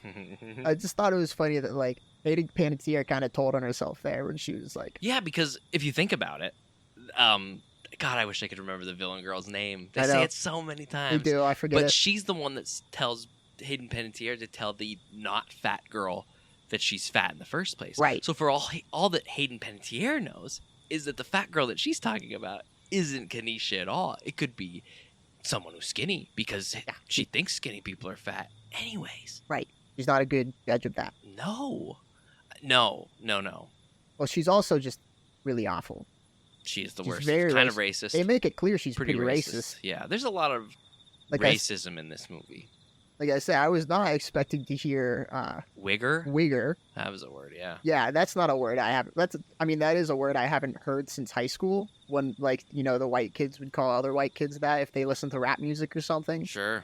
But I was not expecting it in the Bring It On movies. Came out strong. Yeah. Lots of racism. Lots of racism for. It went around though. It was racism all over the place. But I mean, yeah. I guess that was still 2000s. You can still kind of. Things were still kind of just casually racist in movies. This wasn't even casually racist. This was racist a lot of the time. People kind of rolled with it though. Right, it wasn't which I kind of like, Yeah, it was like race was like a factor of the movie, but also not the focus of the movie. Yeah, nobody was like, I need to go tell on you because you were racist. Yeah, that was kind of like the mix-up element of the movie. Like, how Step Up went from like romantic Channing Tatum to like, we got to mix it up now, so we're going to the streets. Bring It On. I've never seen the first one, but I do know that the rival team is an all-black team in Bring It On, the first one. Mm-hmm. And the protagonist team is an all-white team. I believe so. And so, like, you're rooting for the white girls to win over the black girls as the villains and stuff. And so you can tell the cultural reaction to that caused them to change the second movie to where white girl gets thrown into a black school and has to, like, mix with them and desegregate, I guess. Like, they're kind of going for the message of, like, crossing boundaries a little bit. Yeah. But then they didn't explore it at all. They're just like, no, she's one of us the first day. Yep. She adopts crumping. We didn't talk about crumping at all. No, we didn't. God. So this gave us a lot more to talk about than I thought. Yeah, so the scene... This would probably be my last thing, because I wanted to mention crumping. Yeah, definitely. Go ahead. Yeah. So the scene that turned me on to this movie in the first place was I was reading... Torque. Yeah, full torque onto this movie. I was reading a Reddit thread of, like, what are some really serious moments in movies that make you laugh out loud or cringe, like, really hard? And someone posted that scene where she was learning how to crump and Bring It On. So bad. And I was like, I just saw that scene. That was the first scene I saw, no context. And it's just Hayden Panettiere fucking trying to crump. Oh, she's like, I don't know what to describe her as. A snake? You're right. She's like snaking. She's not crumping. I know that. She like ended her, like she'd do like a crump thing at the very end, but before she'd do that, she did weird air hump. Yeah, it was just very things. much like they just make Hayden Panettiere make something up on the spot. Well, I guess that's the point of crumping, but you figured they still would have had some kind of plan. Yeah, crumping perhaps would have been a good plan. She could have crumped. What she was doing. I laughed a lot at this movie. That and was again, the movie was like, that was good. Yeah. They were like, whoa. Yeah. She's like one of the best, which made me laugh more. I laughed. We're not gonna laugh a lot during my movie. I don't think, at least. Make it sound very serious. I mean, it's not serious. It's just it's a very different kind of movie. Yeah. And I laughed a lot at this. Yeah. Yeah. I figured we would have some laughs. Yeah, good choice. I think my other movie I wanted to do first could have had this potential, but I decided to hold out on it because there's something that I need to watch this movie we're watching tonight for. So I wanted to get it out of the way. Alrighty. And I'll explain that to you after the fact. Good. So if you're ready. I'm ready. That's all I had to say. I had a few things to say. That was all without a notebook. Good job. I mean, I took 5 notes. Yeah. I didn't even talk about it. Speak in text. That was the only thing I wrote that we talked about. Yeah. All right, so we will be back, and until then, stay in the dark. Ta-ta.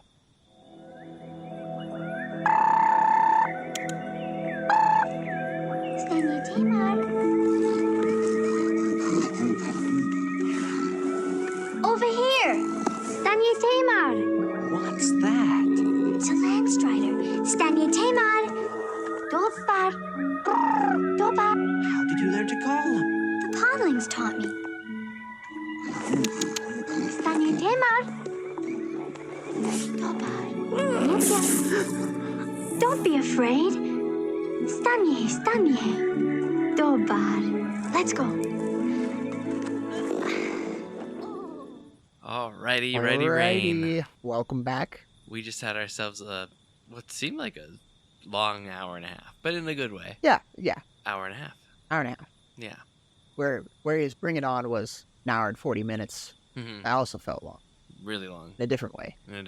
Yeah. But not in a bad way Not either. a bad way either. Just a different way. Yes. This movie was like that too. Yeah. One of the things we came to realize as we were watching this movie is that older movies, when they had to stick to the hour and a half marker, because that was like the average time of movies back then, they had to learn to pack a lot of shit in a small space, in a small frame of time. Yeah. The movies are a lot more dense than today's movies, where pretty commonplace to see 2-hour-long movies at least. At least. I'm almost bummed to see when they're not. Yeah. Because I'm worried they don't come. This movie compact a lot of stuff in a good way, I think. Yeah. In a good way. Well, in a way that I have more questions, but I think that's Certainly. a good thing.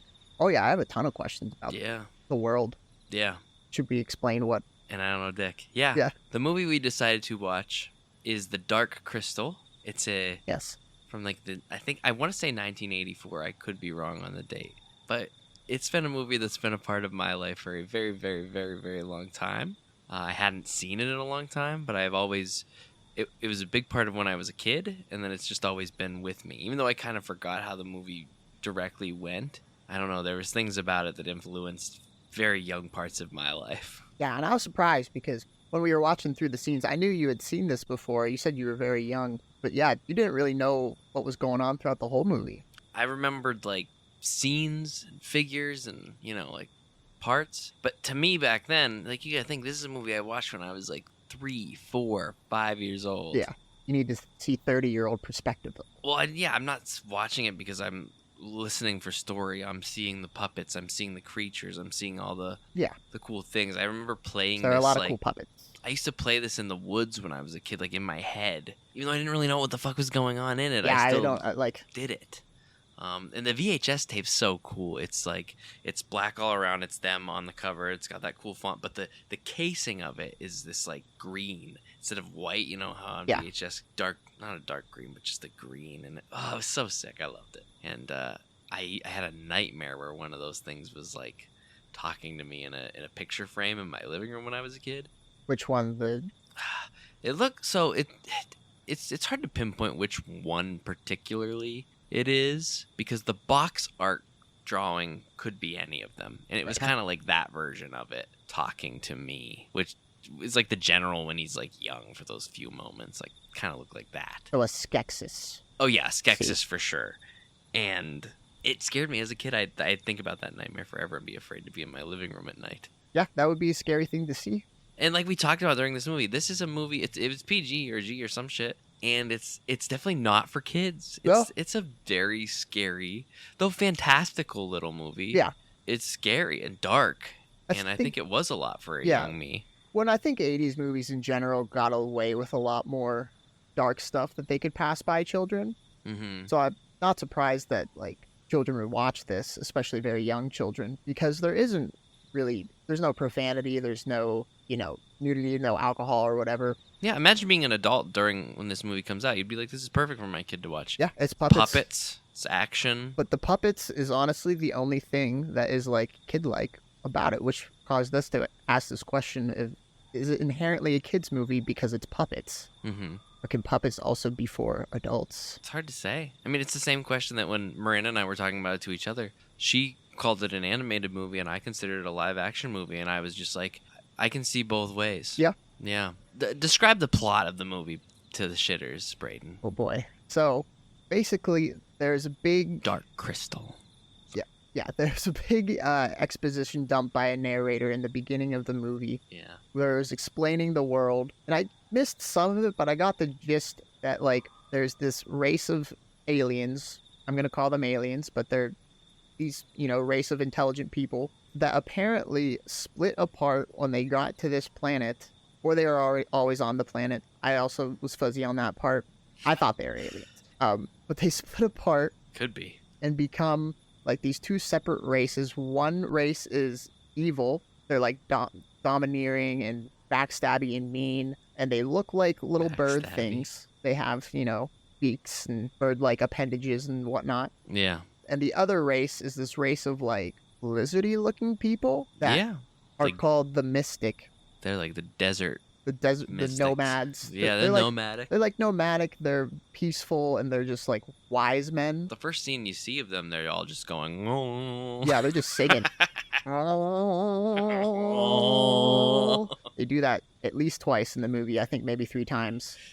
Well, the first scene with it goes on for a very long time. It's like a good 45 seconds to a It was minute. funny that none of us started laughing during it. It I went know on we for so long. were all stone faced during that part. It's just like, oh, what's going We on? did start to laugh at it later. Yeah, like at the very end. Yeah. But yeah, so these two races were separated from each other. One, the Mystics, or the desert nomads, the, peaceful wise men, and the other are the Skeksis. I don't remember if I said their name initially.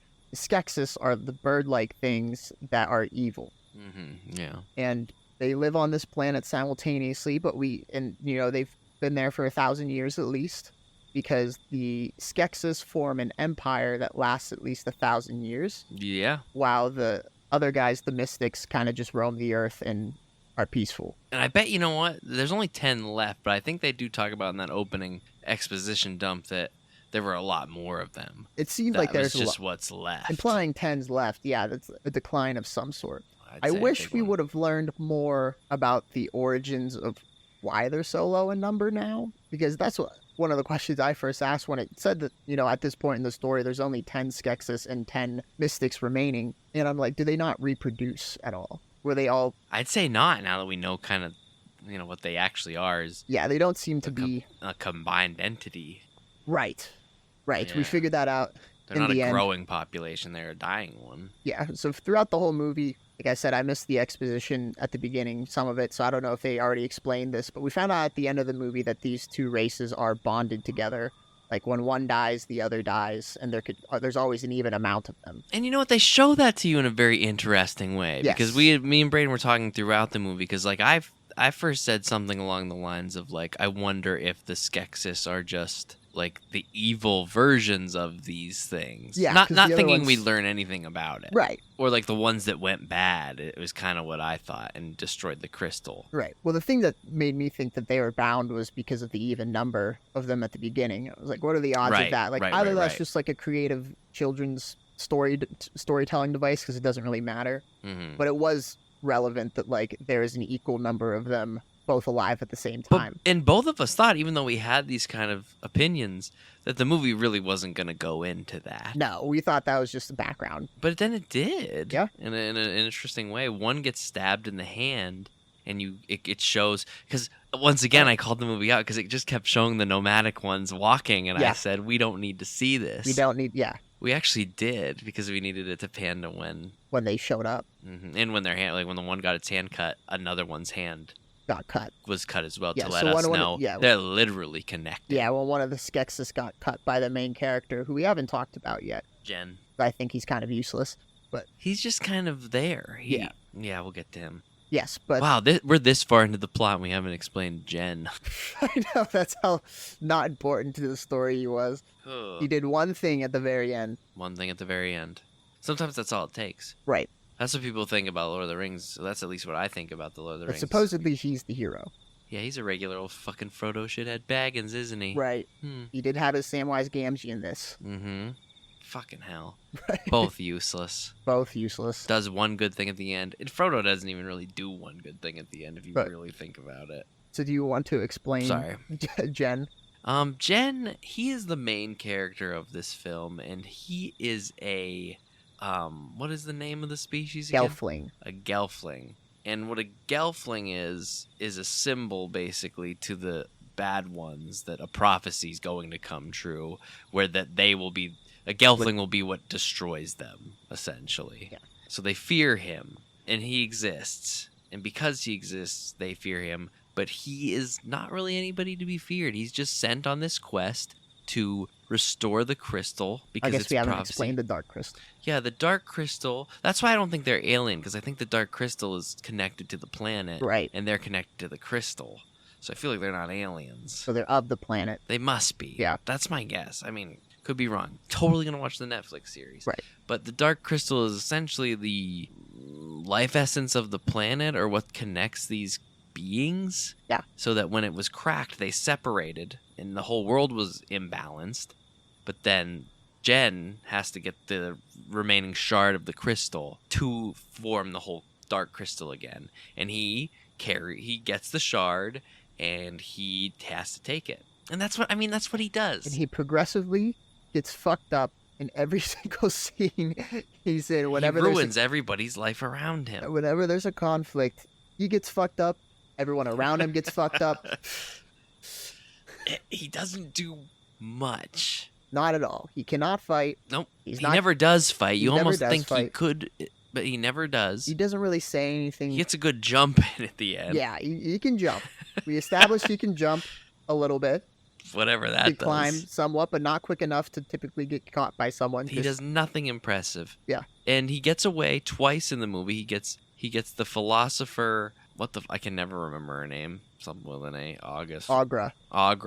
Agra, who's an interesting character, but he gets her whole fucking house destroyed, and we think she gets killed. She doesn't. He goes to this fucking little hobbit town, basically, of little happy-go-lucky little creatures that raised another one of him. So he doesn't even have to be the chosen one. It could be her too. Right. But it isn't. But it kind of is. I don't fucking know.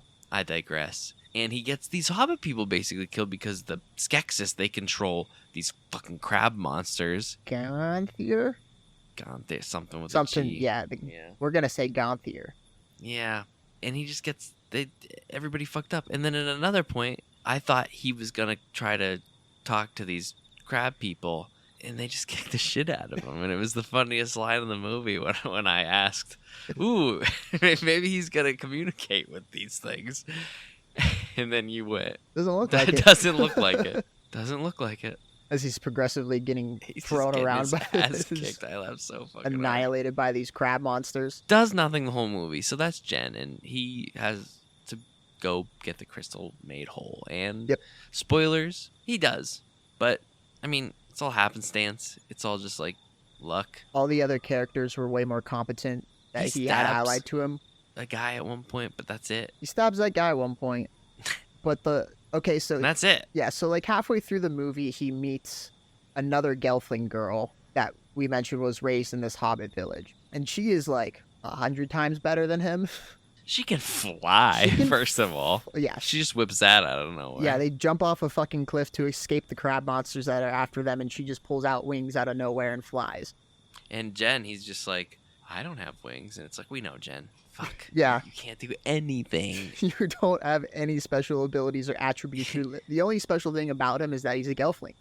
I was going to say, is that he's alive. Yeah. That's what I was thinking. I'm just like, did they get it wrong? Is it not this dude? Is it this girl? Because she seems much more like the Gelfling to fulfill the prophecy, the one who has wings and can also do another... And has the ability to control animals through chanting. Yes, she can chant and control any animal that she wants. Well, not any animal. Not the dog. Not the dog. Not her own pet, but any other animal she has the power to control. Yeah, she can control these long strider things.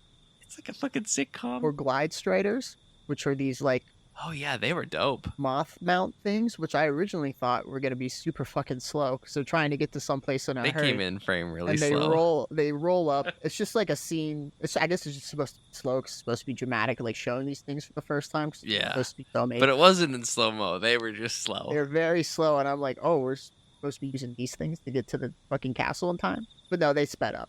They sped up really nice. There Yeah. were a lot of shots. A lot of things I do like about this movie is just like how it looks, the Yep. shots. I mean, it's old 80s puppetry, a lot of it, but like a lot of it's really But I was cool to really look at. into the old '80s puppets. Like, there's Yeah, there's the effects all were good. really When it interesting started, I puppets. was a little worried because it starts very old feeling. Yeah, Especially the exposition. feel the fucking dust shaking So at off first their bones. I was like, "Oh God, is this gonna be something we're gonna actually watch?"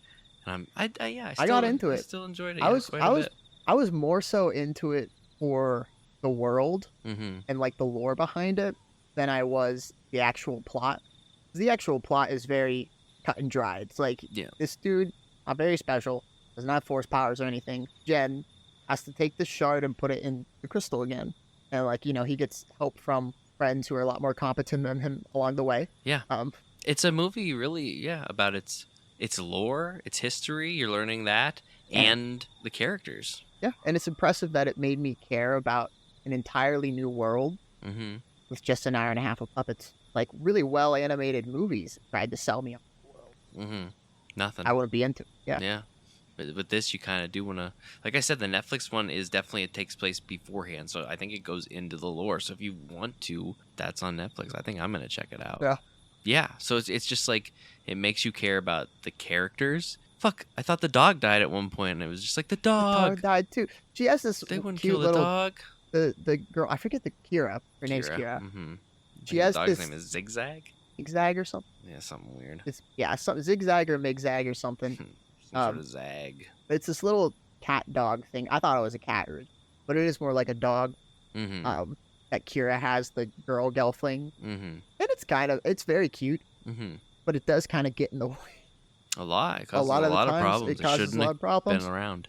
So, like, in the climactic moment when they're about to, like, ambush the Skeksis and put the crystal back in. Well, actually, I don't know what their plan was, but the dog gets them caught because the dog starts barking. They're, like, up in the rafters or on a balcony or something up above the Skeksis where the dark crystal is. Like, they're all surrounding it. And the dog starts barking, and the Skeksis look up and see that there's Gelflings on the roof. But they originally only see her. Right. Because of the dog barking. Right. Because the Jen was in another place. But then while they're all distracted looking at her, and you even mentioned this. I did. I thought he was going to do it. Oh, she's acting as a distraction so he can go do it. Yeah.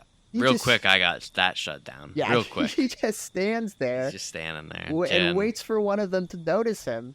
Yeah. He had a good, 30 seconds while they're focusing on her, but now he just stands there, and then they notice him, and then he still stands there when they're all being alerted to him, and then he still stands there a lot of standing around when they call the crab things. And I'm like, you should have just gone. And then we do, it's after that he does the giant jumps. Like, it was always in him to make the jump. Yeah, and we also established that, they're not very strong, the Skeksis. They're, old as fuck. So one of the whole things, one of the Skeksis' goals is to, live forever. And so they do that by stealing life essence from Gelflings. And also because the Gelflings are their mortal enemies, because they're going to wipe them out in the prophecy. Yeah. But, so they're very old. Yes. Basically, and frail. And you could have just gone past them or fought them.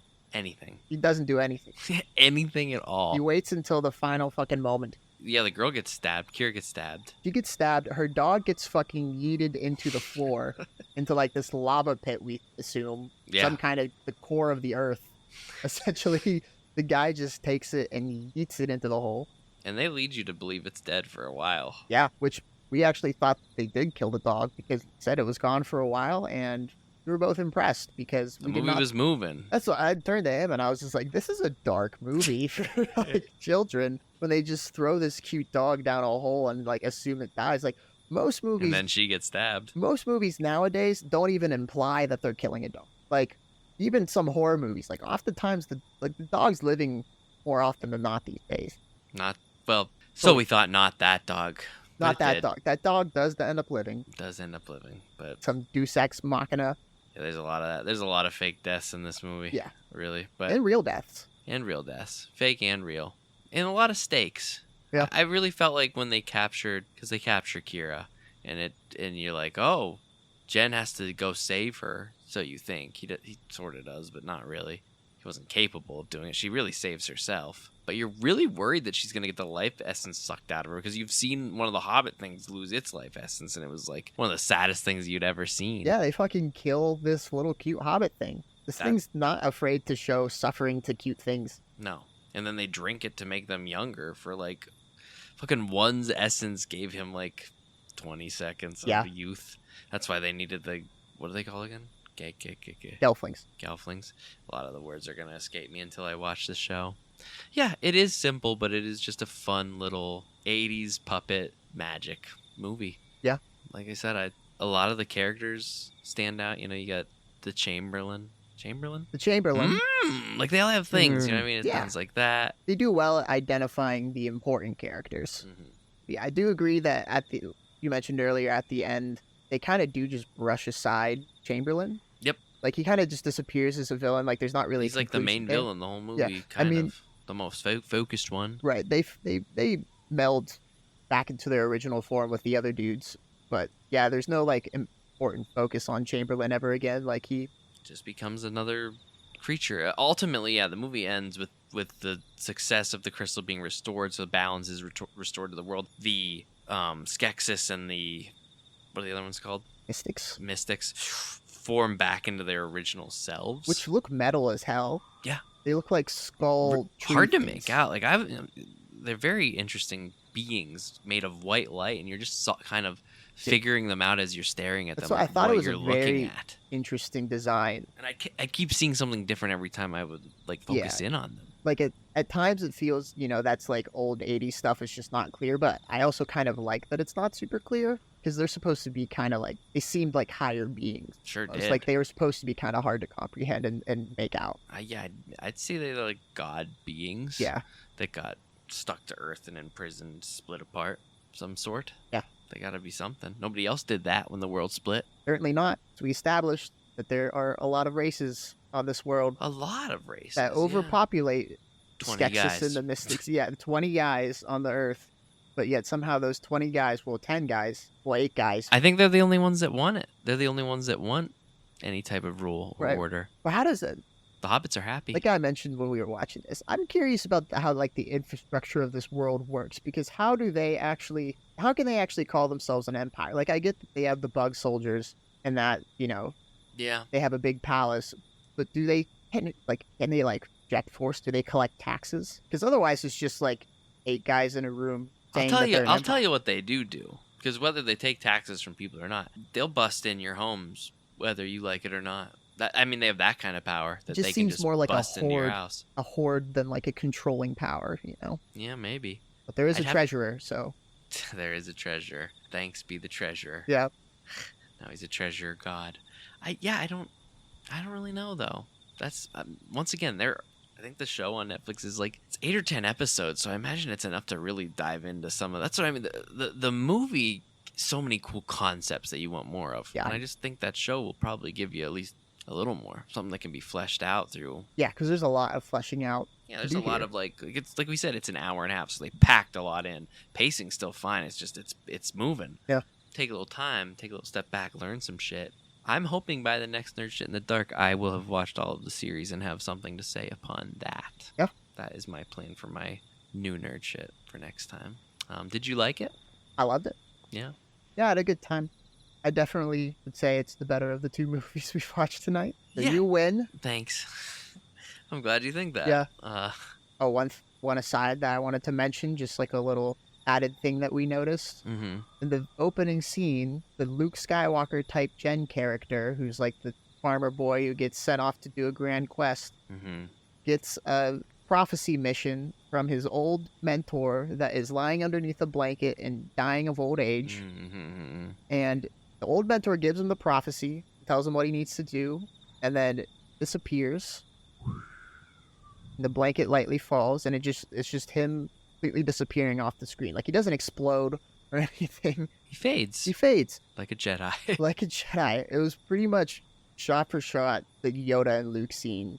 And we realized everybody's a puppet. Yeah, and we realized that there's probably a connection there because this came out in 1986, you said? 84, 86. 84, I'd have 86? to double check sometime in the 80s. Right around the time Return of the Jedi came out. And it's both Jim Henson worked on, both puppets. Yeah. Yeah, not a whole lot of time in between. We just noticed a similar effect.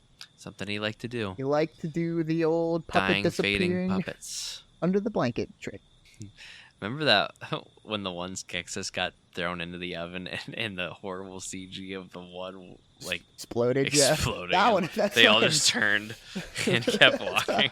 That's why I was wondering, why did that guy explode? The other guy just disappeared gently. That guy fucking exploded in a red mist. Yeah, it's like, what do we got left in the budget? Make him just explode real quick. Yeah, that made me laugh. Yeah, fun little movie. I'm glad you liked it. Yes. I'm glad I still liked it. It was one of those things it's like old Godzilla movies, does it hold up? It's in my head good. Will it still be good? I still liked it quite a bit, and I'm really looking forward to watching it. I enjoyed it quite a bit for my first time watching it. I'm excited to see what the show, because I don't really know what I've seen things about the show, but how better puppetry work has gotten in. Oh yeah. Almost 40 years. 40 years exactly. Oh I God. think I started the first episode of it a long time ago. It came out in like 2019, I Yeah, think. and never finished it because I had no idea what was going on, and I just didn't know if I could get invested into this like high concept puppet fantasy world Mhm. without having seen the original. Yeah, I debated on starting the Netflix series before we watched this, but I'm glad I didn't. Yeah. Yeah, I'm glad I did it this way. Because now it's can only go up, True. and that was already good Yeah. Yeah. for what it was. For what it was. So that's a nerd shit recommendation. But yeah, Hell yeah. That was fun. that was Hey. fun. A Whew. lot longer than I thought. A lot longer than I thought too. Got a For lot both- to say about that. Yeah, Yeah. really. Jesus. This turned out to be a little bit longer of a podcast episode than I thought it was going to be. Sure, well, that's what happens when it's delayed. We'll get an extra long one. Yeah, sure. Yeah.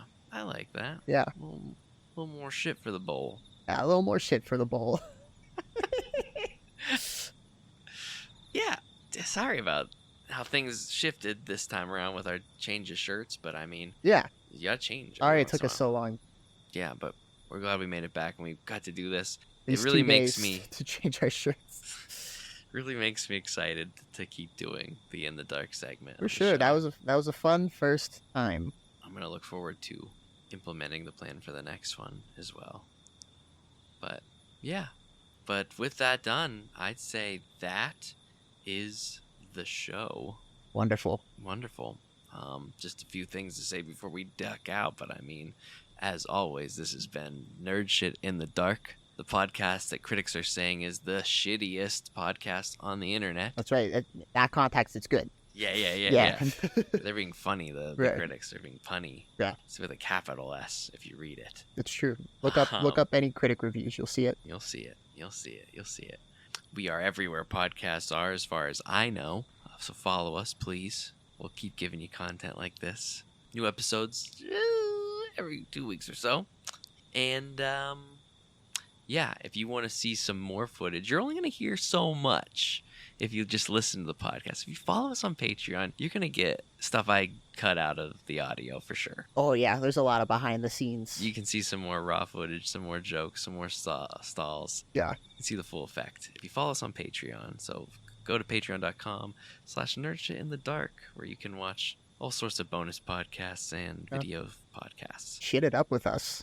Please. Oh, yeah. Honestly, if I could have a poll, maybe I'll figure out how to do a poll for this one. Vote in the poll. Which movie did you prefer? Bring It On, All or Nothing, or Dark Crystal? Which movie did you prefer us talking about? Exactly. Or You which may one? or may not have seen. If you know these movies, if you know these movies, pick which one you think is better. And then we'll decide that way, Brady. You don't have to tap out and say that you lost already. Yeah. We'll give you a chance for Thank you. democracy here at Nerd Shit in That's the Dark. 2 out of 3. How much of an audience overlap do you think there is between someone who's seen both Bring It On, All or Nothing, and The Dark Crystal? I'm going to say not much. I think the Dark Crystal is going to lose substantially. Yeah, I feel Just like it's because, kind of yeah. niche. Kind of. Yeah, so we'll see. Who knows? Nobody probably will vote, so I'll take it. But I'll give Would it be a funny chance. if we had a poll up though. I think the app allows me to have one. Do it. I'll try it. So if anybody knows how to answer any of these polls, Go for it. go for it. Well, Write a we want to hear review. your opinion. So that I think that's all the extra shit I needed to add. I have no shit to add. Okay then. Well then, everybody, it's been an honor, shitters, as it is every time we get out here and talk to you guys. Certainly. But as the saying goes, good night. Sleep tight. Oh. Don't let the shit bugs bite. Don't let the shit bugs. See you next time. Taste the Chaz. Repack. Brain the Brad Neilster. Good night. Night.